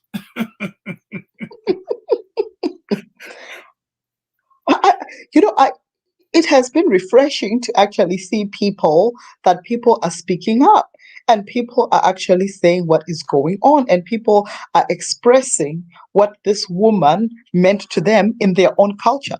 But it seemed to me like there was a big thing, like people, particularly from America, that's where I saw it. They were so surprised that there is such a thing as Welsh people not feeling the love of the crown. Scottish people, I'm like, where they have these people been? Like, was it 2014, 2015 when they had the Scottish referendum? I mean, these things were happening during our lifetime. Okay, now, I'm Perfect. sorry. Perfect. Yeah, if you take a look there, you can see 1,000 signed petition calling for an end to the Prince of Wales title. 2,000 people have signed a petition calling for an end to the Prince of Wales title. The petition called in of Prince of Wales title out of respect for Wales says that since the days of the Welsh princes, the title has been held exclusively by Englishmen as a symbol of dominance over Wales. And if you go to Wales, you will notice that all the signs are in two languages. The Welsh is a larger text, and then the subtitle on the signs is English. They want to make sure that people understand that we are not English, we're not British. This is the nation of Wales. So, yeah, that is something that's going on. Thank you, Zari Makaya, for the super sticker. And thanks for watching World of Sussex. Okay. Oh, this is so wonderful, Baron. Thank you for sharing this because people need to know that this is what is happening and these are the conversations that are being had. Because prior to this lady's passing, I had no idea that the Welsh, I thought they were one big happy family, but knowing the Windsors, they're big, but there's never any happiness and they don't know anything about being family. So it's nice to see that William doesn't have his whipping boy by his side, and he shall take the brunt that comes from all this power that he has wanted for a long time. No, are you on Twitter? Because well, obviously, but I was going to play this soundbite just in case you haven't heard it. This guy right here. Let's see, what is his name? Yeah, ex-Obama aide. Where's his name there? But anyway, he was on the show with Sonny Hostin, and I'm going to play this little soundbite. Now, it is not a good quality soundbite, but you will be able to hear it, and it is very topical at this moment. So all I can say is enjoy. Now, mind you, this is a former Obama Undersecretary of State that is having this conversation. There we go. Great-grandfather, George III, who we rebelled from to start the United States of America. You played a clip of her speaking in Cape Town in 1947 in South Africa. That's the year apartheid took effect in South Africa. That was something British colonialism ushered in. British colonialism, which she presided over for all these years, had a terrible effect on much of the world. It's something that people revolt from. And I have to say, to your earlier question, why are American news networks dedicating all of this time to Queen Elizabeth's funeral? I think it's a good question. I mean, I think it's something, there's a weakness in the American character that still yearns for that era of hereditary privilege, which is the very thing that we escaped from. So there, I've made myself the I love it. So were you all able to hear that okay? I just put my microphone up to the computer. Were you guys able to hear that? How about you? Oh, hello. Nzinga, are you there? I am. I wanted the rest of the audience to respond. Oh, it's not a delay because by the time they answer, it will be 30 seconds from now. So I was just hoping that they would agree sooner or later.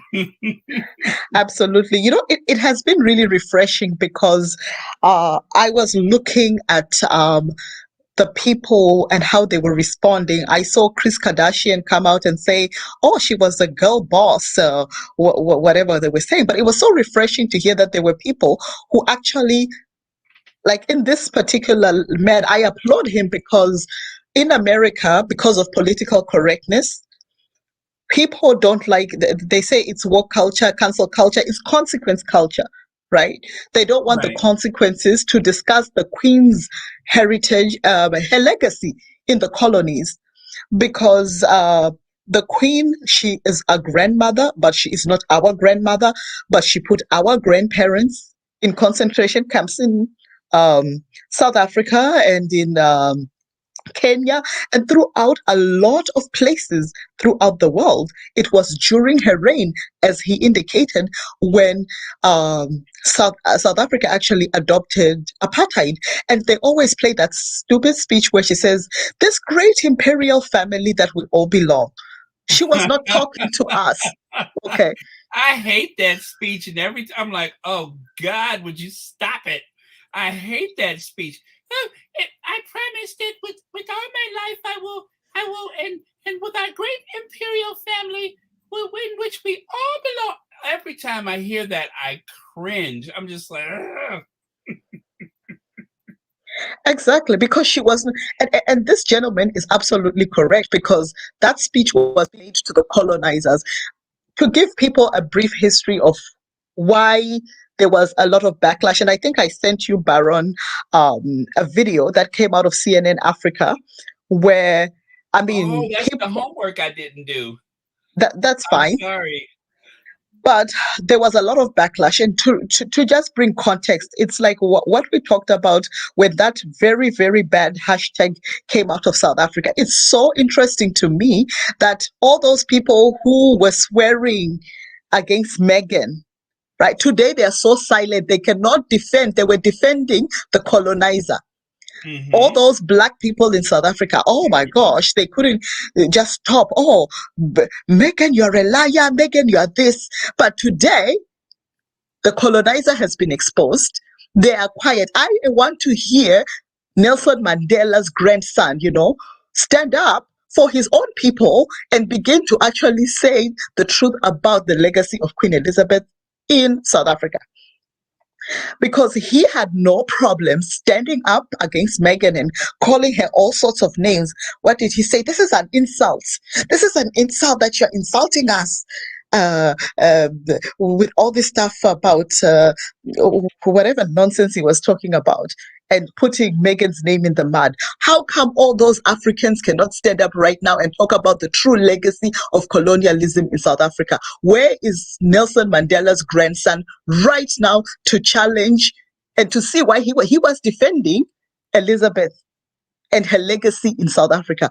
Today, if he really is all that strong and he's a man and he's supposed to be this big leader in South Africa, why can't we see him stand up and begin to say, hey, this is what I was defending about the Queen? Because we know her legacy is terrible. Right now, you go to South Africa, and I know a lot of people in South Africa. South Africans are very interesting people. I'm sorry if you're South African and you're listening to this, because I don't mean to be offensive. I don't want to be offensive to African people. But a lot of South Africans went after a mixed race woman, but they have got nothing to say about the colonizer. This same colonizer who took away their land. If you go to South Africa today, and that's why you see like the reaction from Africa, people were not mincing their words because they know exactly what was going on in South Africa and what is still going on, because right now we live with the legacy of colonialism in Africa to this very day. And Baron and all you people who are listening, I want to give you some homework. You should find out, like, now that the Queen, and Baron, you and I, we have to discuss this at a later date, but we have to discuss the Queen's will, right? Because she was the #1 landowner in the whole world. And a lot of that land is African land. So you look at a place like South Africa, where I did mention 66%, if you go to Google and you say 66% of the youth unemployment in South Africa, it will come up on the president himself. From his office, he actually says 66 of the youth in South Africa are jobless. That's the unemployment rate for youth in South Africa. You step back and you ask yourself, why is this the case? Right? Because South Africa got its independence in 1994. The Queen pledged this whole big imperial family, a long time ago. But all through her reign, apartheid was alive and well. She never ever stopped apartheid. She never. Most African countries had to fight. People died in droves just to be independent, just to get human dignity, just to be able to breathe and to be a first-class citizen. God gave everybody rights. But this woman took away people's rights. And particularly in South Africa, to this very day, people in South Africa don't like to talk about it, but honestly, the land still belongs mainly to the royal family and all of their friends. That is why they don't. So when they were going after Meghan, I was so surprised, because how do people who they themselves are, if you go to South Africa, unlike other countries in Africa, in South Africa, there aren't any Black people who actually own wealth. Not really. Yeah. Right, you get one or two. I'm Go sorry. ahead. Yeah, this was from the Jubilee. If you notice, they don't mention the Queen. They only mention Harry and Meghan. And then this is the atrocity in Kenya. This, and matter of fact, the Guardian just ran a story about this again, because what now? And then you have this person right here who is mourning the Queen, because I believe he was there when the Queen found out she became Queen at that camp or lodge or whatever, and you could see. They even have a museum there. I found out recently, from since she died.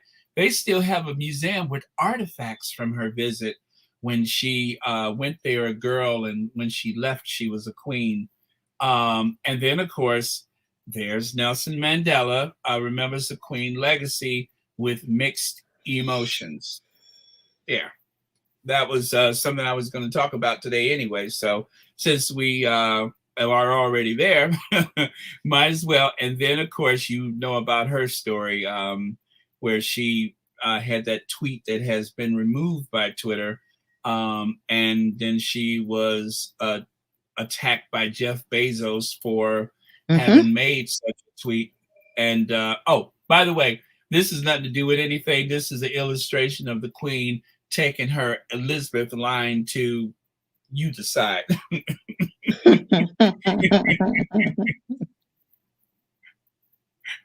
Okay, and then of course, I don't know if this is real or not, but they're putting this up all over.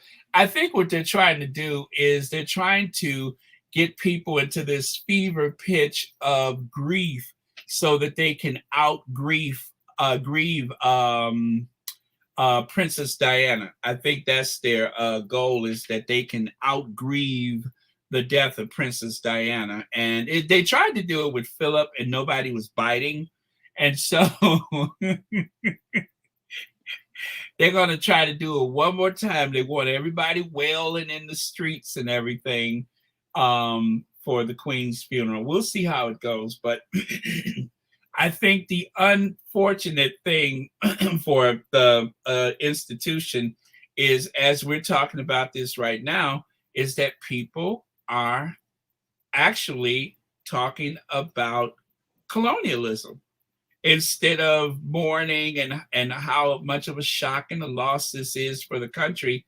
The topic, especially here in the United States, colonialism. That is what everybody's going to end up talking about. And just think, with this long mourning period, if I was them, I'd try to, bring this in sooner rather than later, because that gives everybody so much more time to talk about it. And believe me, right now there's favorable coverage from the U.S.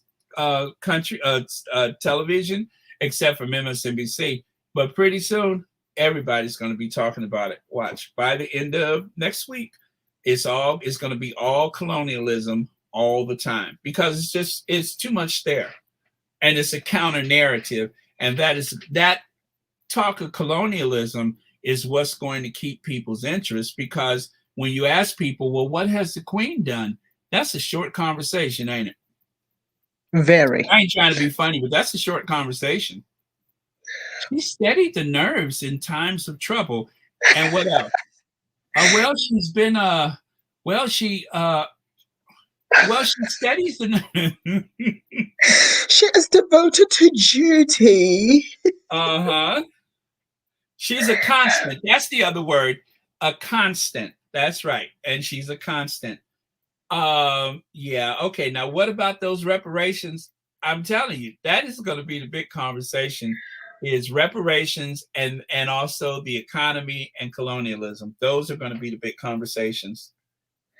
And as that begins to happen, you're going to see the renter Negroes coming up. Sorry, I don't want to use that word, but you know what I mean? The people who are going to be paid by, like that gentleman there who has a shrine to his colonizer. I mean, how dumb can you be? I'm sorry if that is your ancestor, but I have no respect for somebody who... This guy, like, this woman is responsible for every single economic ill that you have in your family. Like, you know what? People who are close to Elizabeth, I understand why they are mourning her, right? Because she's gonna break them some bread. She's gonna leave them something in their will. This guy, he creates this whole big shrine, and he gets nothing from it. This woman, she could have cared less. She didn't even care enough for her own grandson's children to call the dogs off when her grandson's wife was pregnant. She couldn't even tell them to leave them alone. And then you are worshipping her. She didn't think anything of African people. I'm so sorry. She didn't. And people can try and say, oh, one day she looked at, I'm sure she loved Harry in her own way, right? I'm not saying she didn't love him. Mm-hmm. Right? Because I don't know their relationship, and he says that he has respect for her. She probably did do some things, don't get me wrong, that actually protected the Sussexes. I am sure she did. Mm-hmm. By and large, there was a lot of stuff that went on. Can you imagine somebody calling your own grandchild a monkey and just staying quiet? Like you don't know what that means. She didn't care. And so and Charles, for that matter, neither one of them, and they are the ones that were in the position of authority. And even William, who wants to find some kind of cause that people can celebrate and fight with him, so he chooses, the environment. Never mind hunger, never mind the heating issues that's going to come up this winter, among other things. We're going to talk about that environment. And in spite of all the other stuff, we're going to take off and go to New York so we can shake people down for money so that I can give out these awards instead of just leading by example and stop using my helicopters and stuff. I'm going to go and get some more money so we can give out some more awards.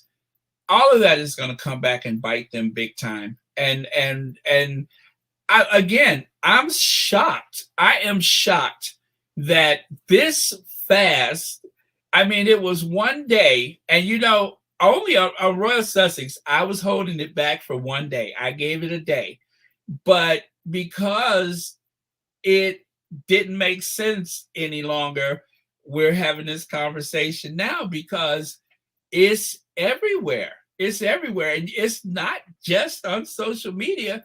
And this NBC is, all day with it. And then of course Sunny Hostin on The View, she's never one to mince words. So I'm going to just sit back and see how this week is going to go, and I'll have a guilty pleasure watching it, but it is going to snowball from this point on. And Charles doesn't have enough personality or charisma to make it any different. They better hope that they can keep pushing Harry and Meghan out there and try to show that there's some kind of unity, because that's the only hope they got at this moment is Harry and Meghan. And I don't think that the two of them is going to allow that to happen, because Harry has been saying for years that we need to talk about this stuff. Harry has been saying that a long time about talking about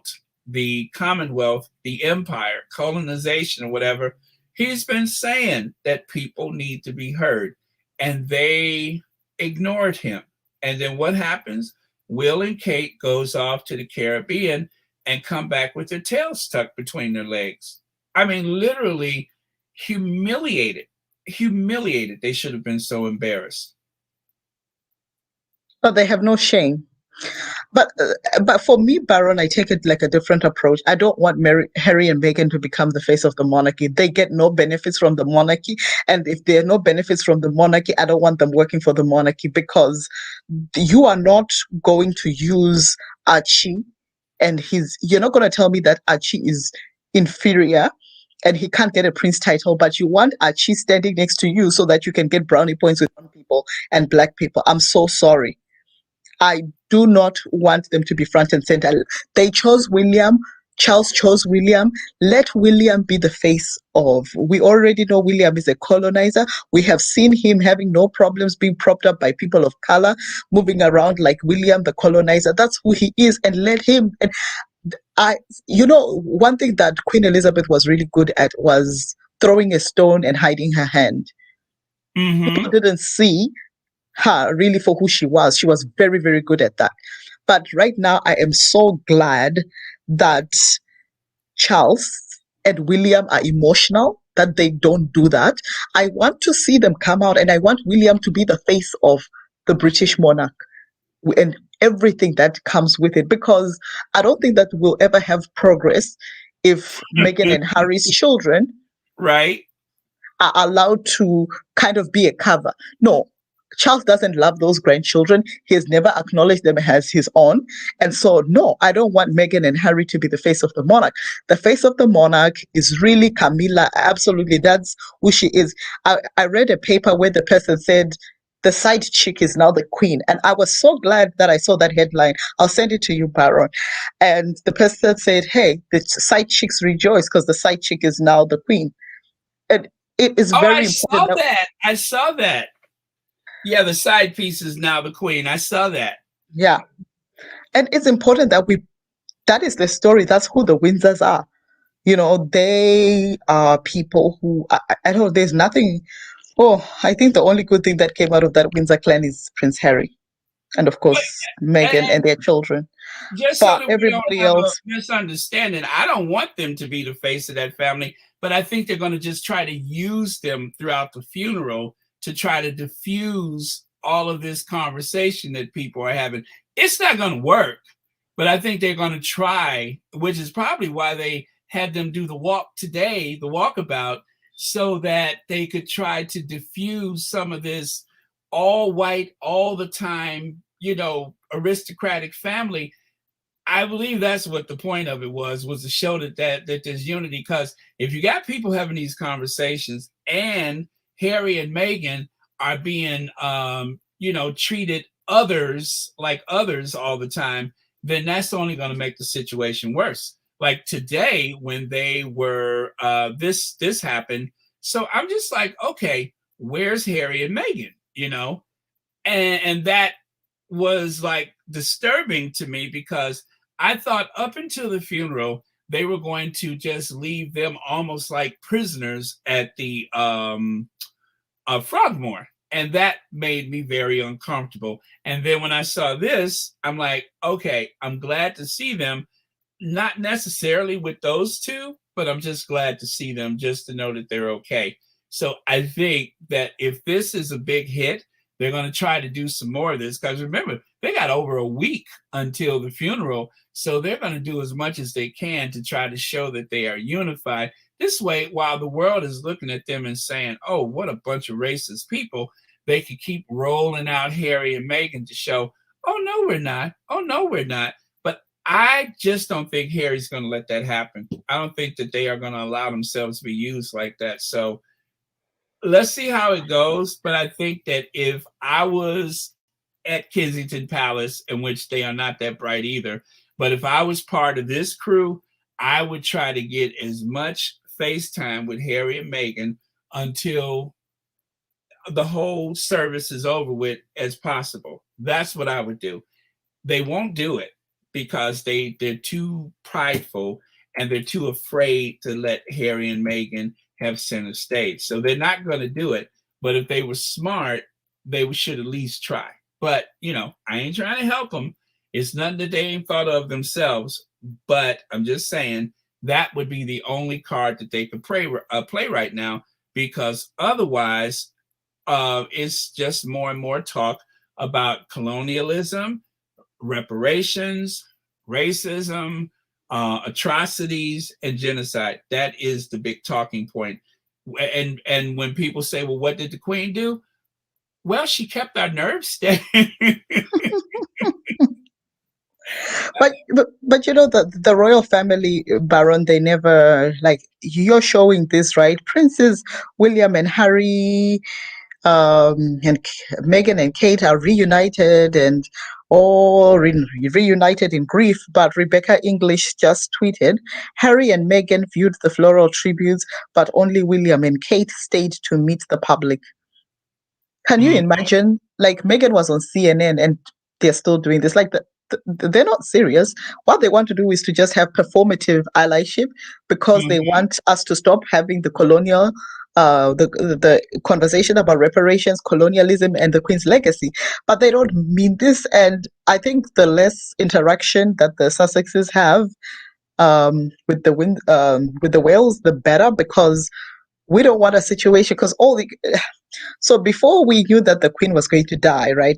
They said, oh, one of their mouthpieces was on TV saying they better meet William. They better meet William. And I'm like, why do they better meet William? But because ever since they stopped talking to William and Kate, there are no stories, because nobody's leaking to them.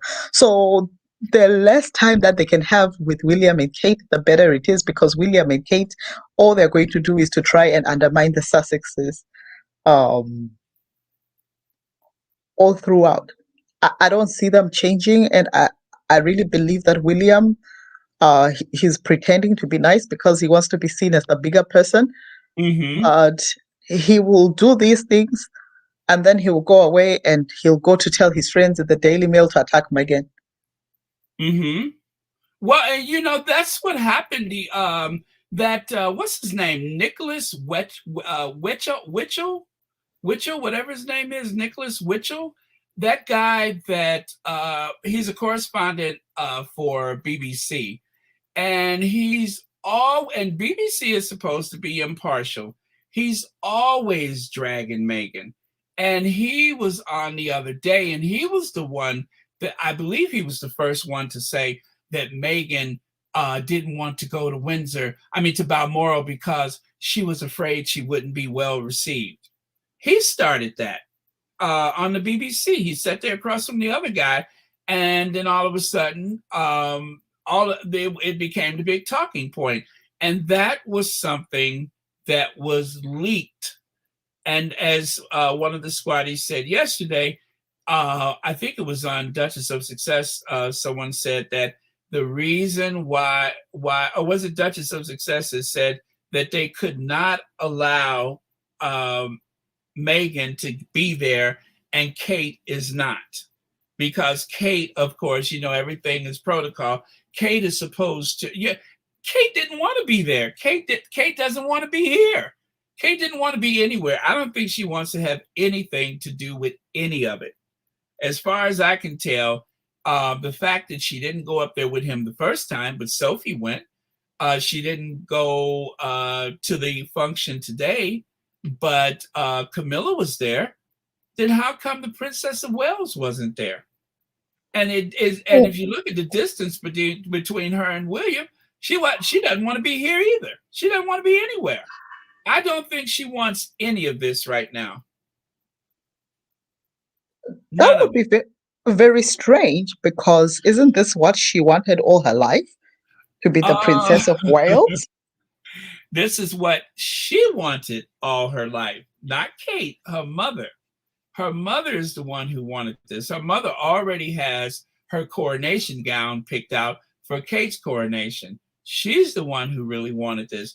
I don't know that Kate had a choice. I think Kate, just like William, enjoys being important, enjoys being the center of attention, but they don't want to do the work. And that's why they always come across as so disingenuous, because they want the position. They want everybody kissing their behinds, but they don't really want to do the work. And that's why they always seem to, oh, this guy, that's who I was looking for.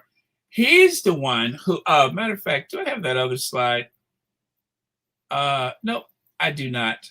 But yeah, he's the one that said the thing about Meghan not going up to the Balmoral because they told her not to come.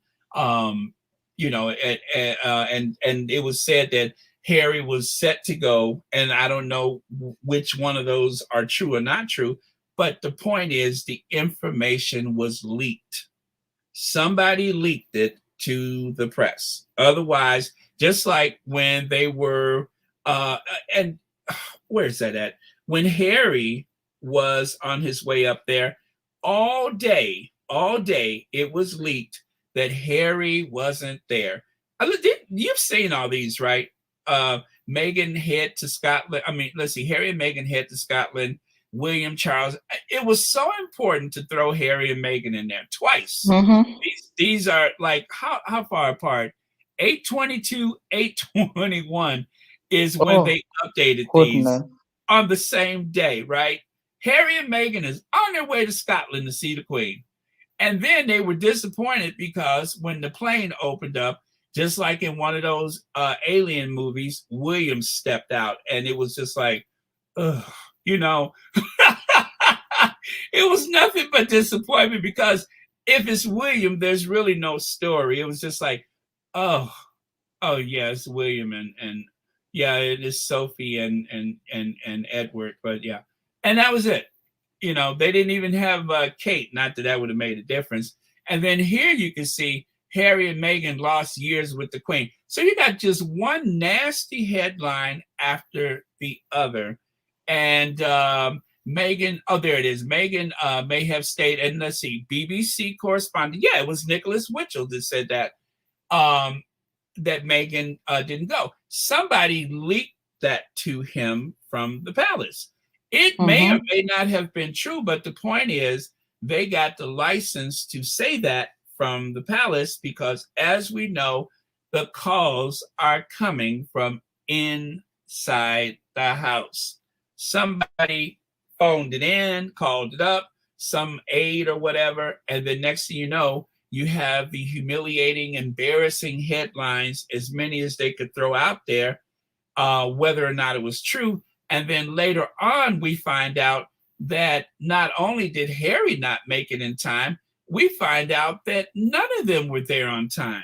None of them made it except for Charles and Anne. And I'm not even sure the Queen was even conscious when they got there. But it was just another lie to humiliate the Sussexes. I don't know, Baron. This stuff is just mind-boggling. But Baron, I know I'm about to go, but I just had a quick question for you and for the rest of the listeners for Royal Sussex. Did you hear that Rose Hanbury's husband lost his job? Oh, no, I didn't hear that. But so did he work for the Queen? And because the Queen is gone, he's not needed. Charles will appoint someone. Is that how it works? So apparently he had the title of Lord Chamberlain or something like that, but that's a very, very high office within Her Majesty's government. And this is the person who is always there when Parliament opens. This is the person who's like a right hand to the Queen. Right. He was always there, like for every state dinner and all that. And I heard he lost his job. So I just was curious if you had heard that and what your thoughts were. I have not, but it makes sense because Charles is going to want to bring his own people in, obviously. So, yeah, I hadn't heard that. But Baron, this is a monarchy. It's not like you have opposing teams. This is Oh, why but would wait he? a minute. Wait. Hasn't his family had that same function for what, centuries? That's what I hear. So it's very, very cryptic because I thought it was a hereditary title. It may not be, but don't quote me on this. But I will do a little bit more research into it. But I believe that it's a hereditary title, and that his family has always been this Lord Chamberlain, but he lost his job. I can't imagine why. Huh. Well, I tell you what, if they're going to put Michael Fawcett in that position in charge of the crown jewels, I would take his passport if I was them.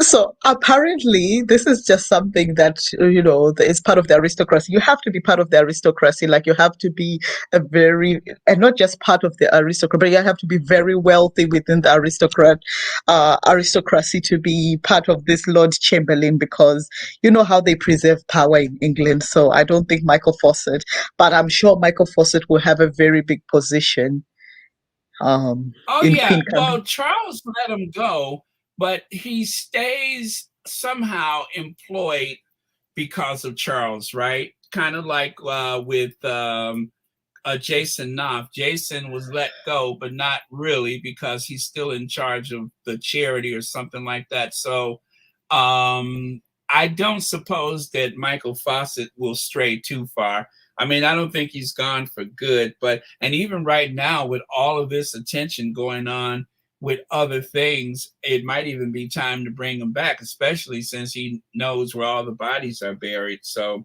gosh, we'll see. But oh well, this has been a very delightful conversation. And just so that you know, everybody was telling me last time in the comments, you got to bring her back. You got to bring her back. So just so you know that people are always excited that you're here. Thank you so much. I always really enjoy just listening to you, just listening to everybody who's calling in. It is always like, I just love to hear, and I just love the energy in defending our Duchess. I know she doesn't know who you are, but she knows about your work. I am pretty sure about that. And thank you so much, everybody who always defends our Duchess, because we are the force that the palace never thought about. You know, when they do their exercises, what do you call those, their simulations? If this happens, that happens, this happens, that happens. Mm-hmm. They never ever war games or war maneuvers, games. whatever. Thank you, Baron. I knew you'd know the name. Yes, when they do their war games, they never anticipated the Sussex squad. They never thought that they would be Royal Sussex. I mean, you are so famous, Baron. You and everybody who supports the Duke and Duchess on this platform, that Dan Wootton, you are giving Dan Wootton palpitation. The so-called Sussex squad. This Yes. So it's Those so good. vile individuals, the so-called Sussex squad. Yeah. So it is amazing because they never could have guessed that you would be that X Factor defending the Duke and the Duchess, and that in history, Little Lily Diana and Prince Mhm. Archie will know that there were some people who loved them so much, defended their parents, and defended their right to live and to not just survive, but to thrive. It is such important work that we do because of the Sussex squad. Do you realize, Baron, that the reason that we're even having these conversations about colonialism and about the Queen's legacy is because we have the Sussex squad? Mm-hmm. because when we Absolutely. supported Meghan and Harry, it opened the eyes to a lot of people about what was really happening. A lot of people tried to discredit Princess Meghan. They called her everything but a child of God. But right now, everything is coming full circle. Everything is coming full circle because people can see that Meghan was absolutely right. And this is what she was against. And a lot of people can actually start to have conversations that lead really to reconciliation. I myself, Baron, I'm a Christian, and I believe that forgiveness is extremely important. But I also believe that there has to be reconciliation. But before reconciliation can take place, there has to be truth. Because if you don't have truth, you can never have reconciliation. And this is going to force the people. Maybe it will start with the Windsors. I doubt it, but maybe it will. But they can have a good conversation of saying what went wrong. We know it was the British press, and there has to be accountability. And a lot of us are right now talking about the legacy of colonialism. And it is about time that we have these conversations so we can talk about things as they really happen and they can be Mm-hmm. true. History can be known and we can move on from there. But for as long as we sweep things under the carpet, we can never, ever actually have healing. And this is an awesome opportunity that people can have to talk about the issues that actually affect all of us. Because this was a woman who I believe you had something up that said she colonized like only 22 countries in the world were not colonized by her. Mm-hmm. So she and her family have done a lot of damage. There's generational trauma that comes with that family, that comes from generation to generation all across the world. And it's so important that because if only 22 countries in the world have never been invaded by Britain, can you imagine how much generational trauma her and her family have caused to a lot of people? But it's time that people talk about it. And when people talk about it, then we can truly move on and there can be real healing that can take place. But as long as we don't have these conversations, people are upset, but now at least for once we can have a conversation. And I thank you for this platform that you have built. I thank you for everything that you do and for everybody who supports this platform. Thank you so, so much. Every single time that you come, you listen to Baron, you encourage him to keep doing the work because it is a lot. I see all the receipts that you have. I said, oh my God, Baron, it is a lot, but you do it and you do it well and you defend our Duchess. And I know that Mama Doria probably never goes online to see what is being said about her daughter. But I know that some people tell her that there are people out there who are actually standing up for your daughter, and it means a lot to her. You know, Mama Doria only had one child. I cannot even imagine what she went through when people are attacking the one and only child that you have, particularly when she was in California and her child was all the way in London. And right now she's all the way in London by herself. But the prayers that you pray for the Sussex family, thank you for that, because we can never underestimate. We are spiritual people. We can never underestimate the power that it has. And just the grace, the dignity, the pride, the elegance, and the love of this wonderful woman, Mama Doria, how she just stays there for the kiddos. Right now, Archie is very, very young.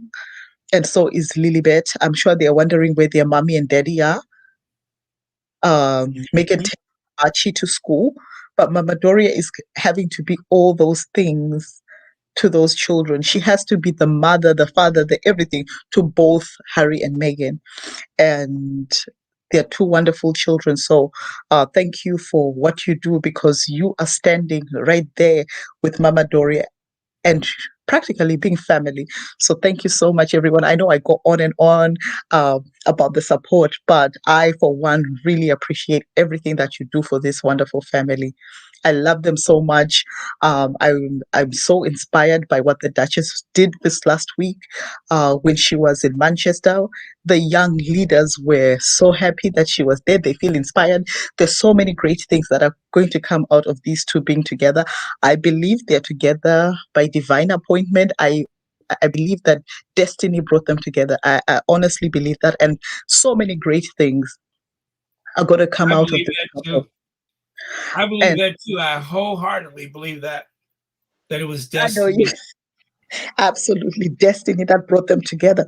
And they have so many things that they're going to do in this world. And that is why the enemy fights them so hard. Everybody knows that William is just the title, it's empty. He doesn't inspire anyone. I'll be surprised if he even inspires his own children. But there's something about Meghan and Harry and the good things that they do and have been doing and they continue to do. When I heard, I don't know, Baron, if you listened to some of the young people as they were talking about the effect that the Duchess's speech had on them, it was absolutely amazing. The young people were excited. They wanted to really hear what she had to say. She has a voice. She uses it. And in the article, in the cut, she said, I know people, even though I don't live in England, I know people still look at me as a princess. And I'm mindful of that because she knows that many people look up to her. And even before she was a princess, she always said, when I put my name to something, I want to know what's going on because I value my name. She has always been somebody who's conscientious about what she does and how she does it. And this is why a lot of us, we support her and we tell our friends and family about the power that and the good works that these two do because it's really, really building up a lot of communities.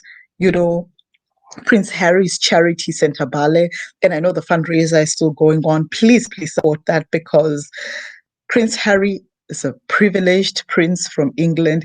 He didn't have to do anything for the children of Lesotho. He could have stayed home. He had all the privilege in the world. He could have, you know, when I read the story of how he went to Lesotho and he came back and he said to his dad, I want to start a charity for children in Lesotho. His father said, Harry, you're 19. You can't do that. Who's going to run the charity? And he begged his father until the father said yes. This man you are looking at on the screen, he didn't have to do that. He had all the privilege in the world. Nobody would have ever questioned him if he did it. But the love that was in his heart for all those orphan children and the difference that he has made in the lives of those orphan children. I mean, even if you make the difference in one person's life, you've actually made a difference. But it's a lot of children that he has done this, and he has done this because he has a very big heart. The things that he does when he's playing polo, all these things that he does, is a very, very kind-hearted man. He's not a perfect man, but he's kind-hearted. And he did it to people who can never repay him. You know, a lot of people want to do charity where they go and they fleece, you know, Mm-hmm. with these billionaires, and they say, I want to save the environment. They know that saving the environment is just boiling the ocean. You know, it's just one of these ways to just take rich people's money. But you can't put heads or tail. If you ask me, what has William ever done for charity that you can point your finger to? There's absolutely nothing. But with Harry, you have seen Center Ballet, and this is the reason that we support these two, because they have done so much for people who can never do anything for them, but they have literally changed lives because they made the decision that in spite of their privilege and everything that they have, that they will go out there and help other people. The things that they do in the community is absolutely fantastic. I know a lot of celebrities. I mean, Meghan is a gorgeous girl, sorry, woman. She's a gorgeous woman. She's got two beautiful children. She doesn't have to do it. She could just say, oh, you know what?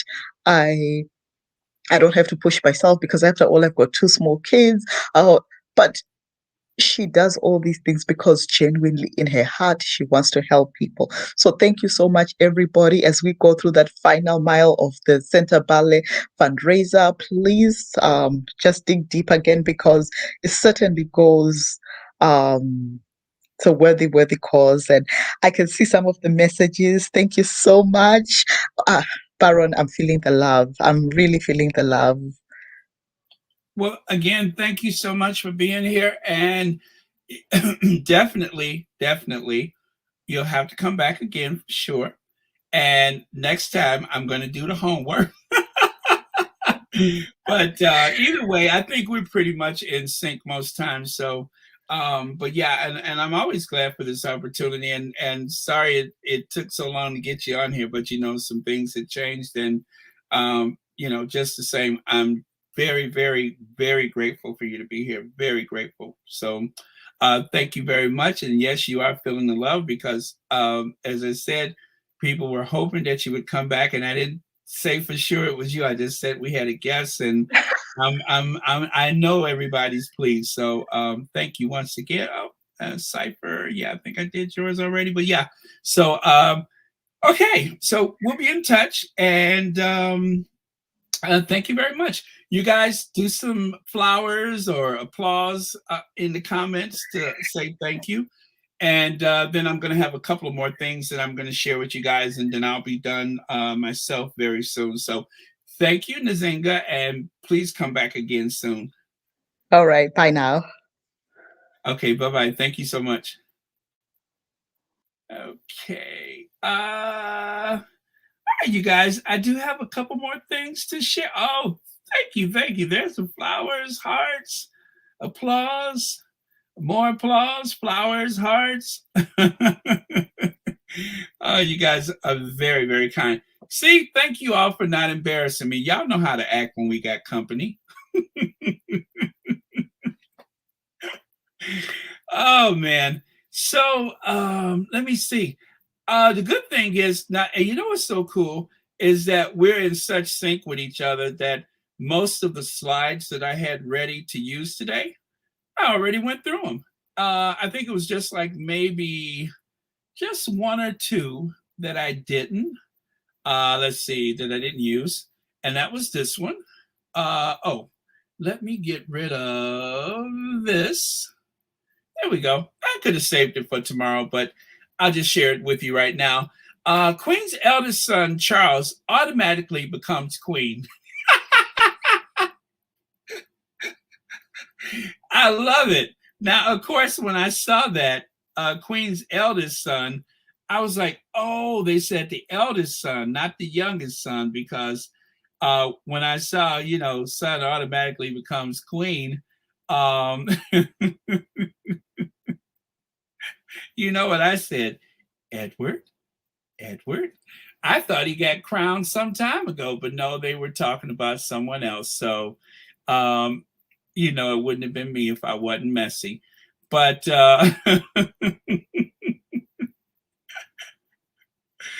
oh, the shade. Anyway, so yeah, they were talking about the other son, the eldest, not the youngest, that got crowned already. So oh man. And then I got one more that I thought was a hoot. I will share with you. Let me see if I can find it. Not that one. Oh man.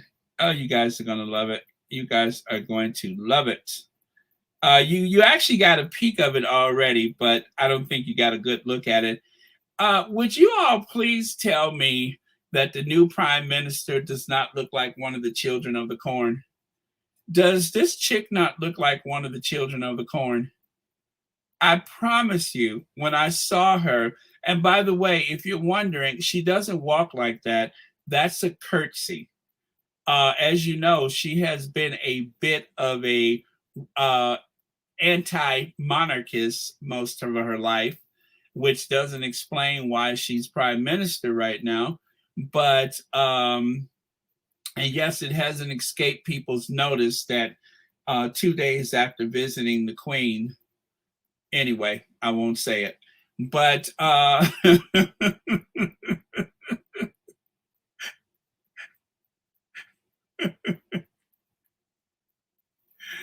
oh man, I tell you what, if Charles makes it through the next 48 hours, then forget everything I just said. But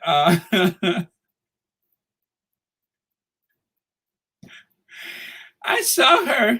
I said, she looks like one of the children of the corn. And then what's even worse, take a look at this. Whoever this is, he used the words of Thriller. Remember that? Darkness falls across the land. The midnight hour is close at hand. Creatures crawl in search of blood to terrorize y'all's neighborhood. Remember Vincent Price said that? if she doesn't look like some type of horror movie person, I mean, literally, I took a look at her and I said, "Dear God, it's the children of the corn." So, they said that this was the first time that there's ever been cameras allowed for the meeting with the prime minister. Let me ask you something. If you were Prince Charles and somebody told you that this person was coming up to your office to greet you, wouldn't you want cameras? I would want a cameraman, an exorcist, a couple of armed Pinkerton guards, Chuck Norris, the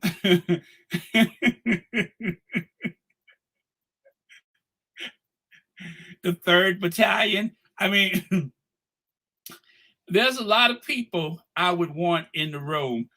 You couldn't fit enough people in the room that would make me feel safe with her walking in the office. I mean, that is one scary, frightening. Look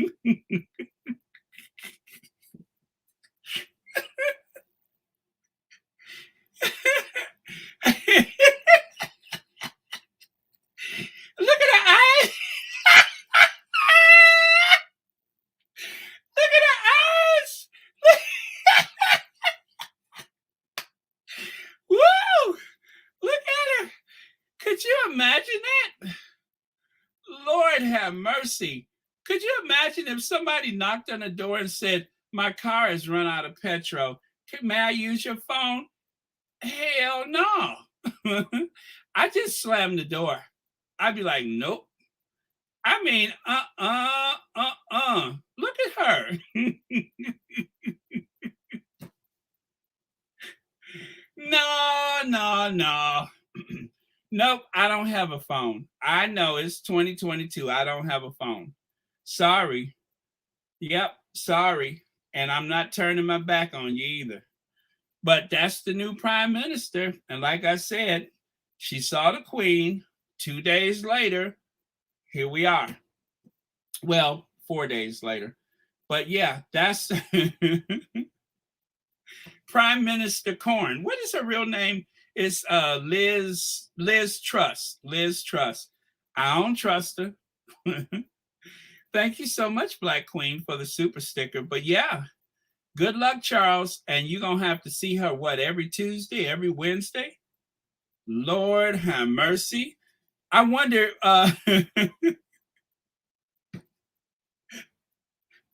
it's just like when she's walking toward the door, it's like you don't see her, but you hear somebody like dragging a chain or an anchor or a sickle or an axe or something, just dragging across the carpet.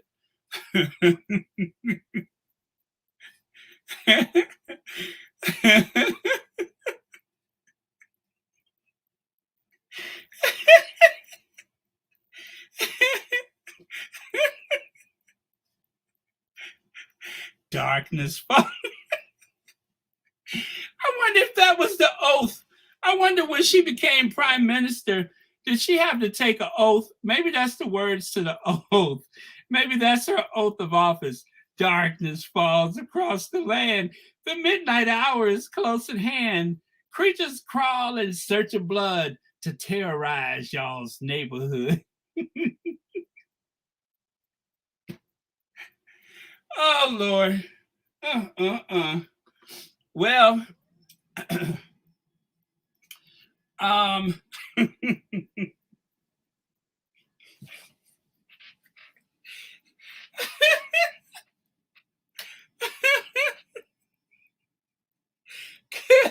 could you imagine? Could you imagine if you were, if you could you imagine if you were a student and it's like the day of the field trip and you invite the parents to be the chaperone and Liz Truss show up? Oh man, I'd be like, who mama is that? Wait, whose mama is that?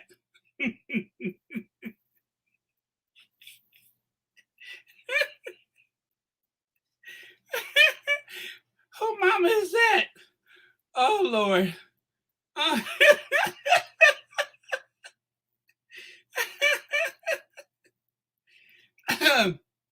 and what about that name, Trust? Do you really? Oh, Andrea Allen, thank you so much. Thank you, B10 Pal. Thank both y'all for the super stickers, and thank you so much for watching Royal Sussex. But yeah, I'm gonna have to put this on Twitter. Anyway, there's the Paddington Bear. I thought this was really cute. Somebody left a little sandwich. Remember how in the commercial she said for later? Well, there's a little sandwich for her to take to heaven or wherever. And yeah, so I think that was it, you guys. I have covered everything. Woo! But yeah, I couldn't wait to get that out my system. Kathy A, thank you so much for the super sticker. And no doubt, I have probably got something from dear. Oh, I guess no, Sherry Ware is probably not on today. Okay, that's okay.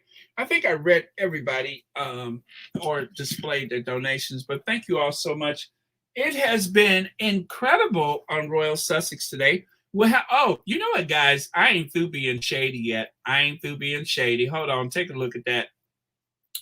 Look at Andrew. Isn't he an opportunist? Take a look at Andrew.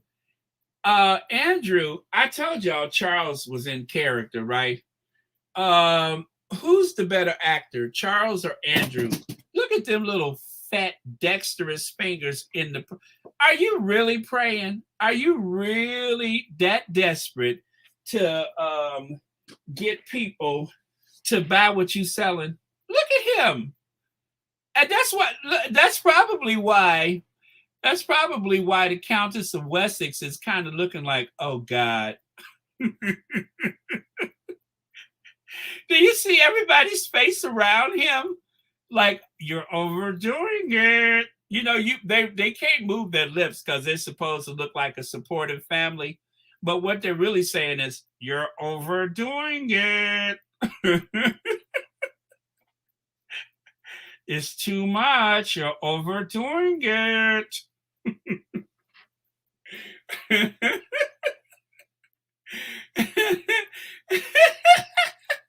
wait, look. And look at Afro Annie's husband. He can't even look at it no more. He's so embarrassed he's looking away. See there? And then finally he reached that little fat chubby hand up to say bye. All of them are embarrassed. They are embarrassed to be seen with him, embarrassed with this praying thing. He looks like some kind of figurine at the Westminster Abbey or something. Oh, excuse me, my nose is running. I couldn't believe it when I saw that though. I'm like, what is he doing? And those look at him. That's the same little fat chubby hand. Remember when he was at that guy's house in New York and he was waving toodles, and then peeking around the corner. That's that same little fat chubby hand waving bye-bye.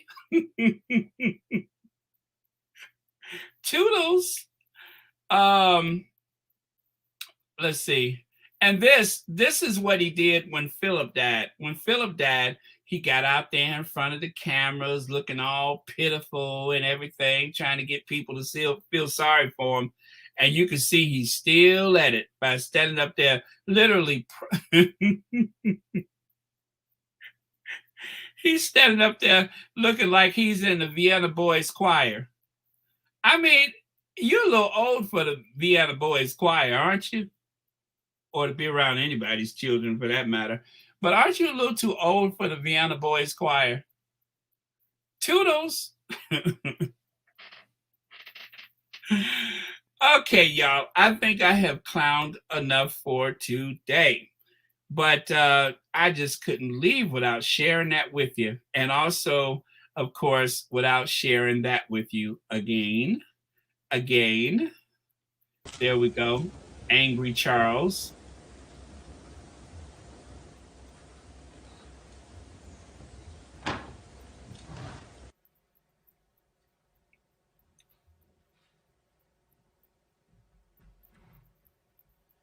Look at him. He's just so particular.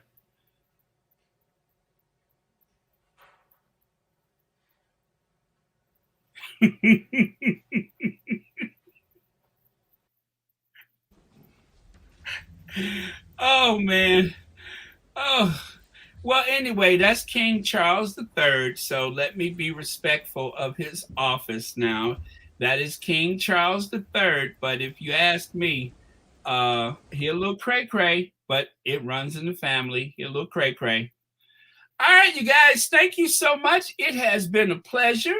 As per usual, we've already said our love to Doria, thanks to Nazinga, who has shown the ultimate expression of appreciation to Queen Doria, and also our love for Diana.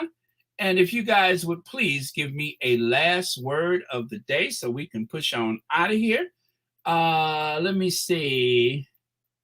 Okay.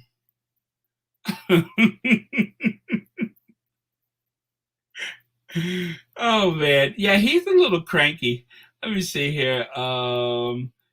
Chuck has 73 years of queening to make up for. Absolutely, because now that his mother has passed away, according to an African news agency, a very prominent African news agency, he instantly becomes the queen. Oh man, I saw that. I thought I was going to scream. I don't even know where I have that now. But yes, Charles is now the queen, according to a very prominent African news agency. Stop it, Baron. I'm trying to make it home. My side hurts. Oh man. Okay, well, I better stop then. I don't want you to get in trouble. But thank you so much for being here. And thank you for the super chat. Oh, guys, I knew today was going to be really good because of our special guest, but the I think Liz Truss was like the icing on the cake. Yeah, not exactly the babysitter material for me. Oh man.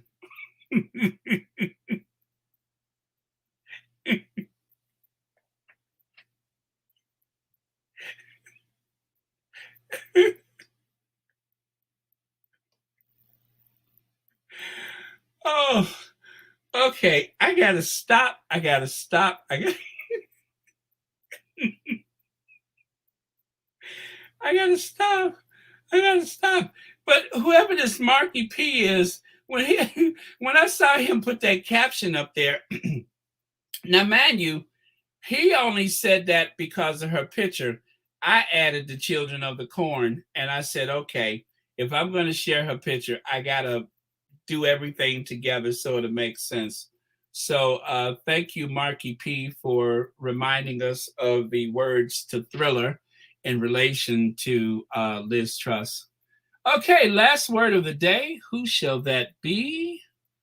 Yes, please, thumbs up, you guys. Thumbs up. And, okay. Let me see. The last word of the day. Oh, yeah. The fundraiser. Let me peg that to the top of the chat.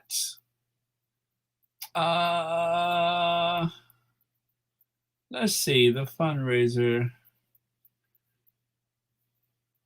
Oh, there we go.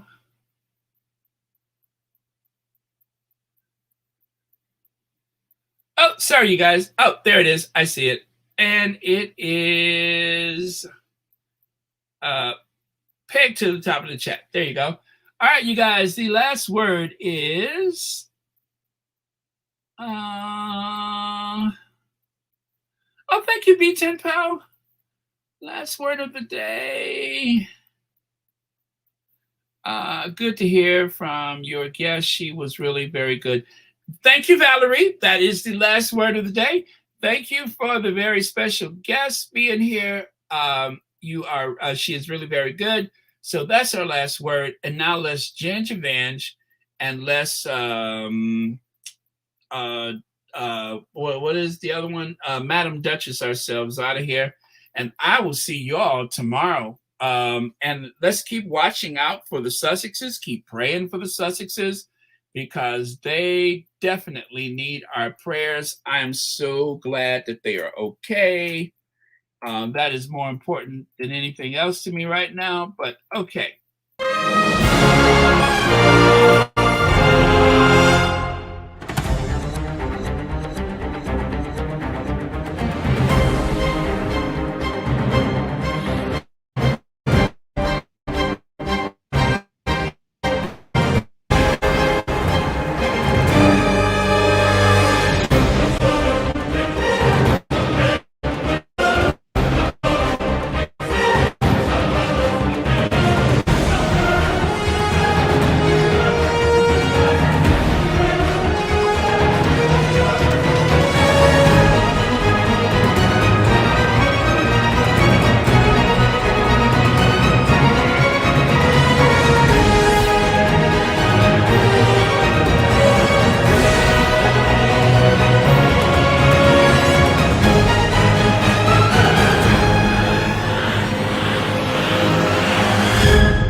Okay, all the best to you guys. Thank you so much. Almost 3 hours. That is extraordinary. Thank you, thank you, thank you. You guys made today so extra special, and I really, really do appreciate it. I'll add that video of the walkabout later with some music to accompany it, of course, and whatever other videos that I can source from today, so that we will be comforted by seeing that the Sussexes are doing very, very well, in spite of all that nastiness and negative stuff that they have received. Love you guys. See ya.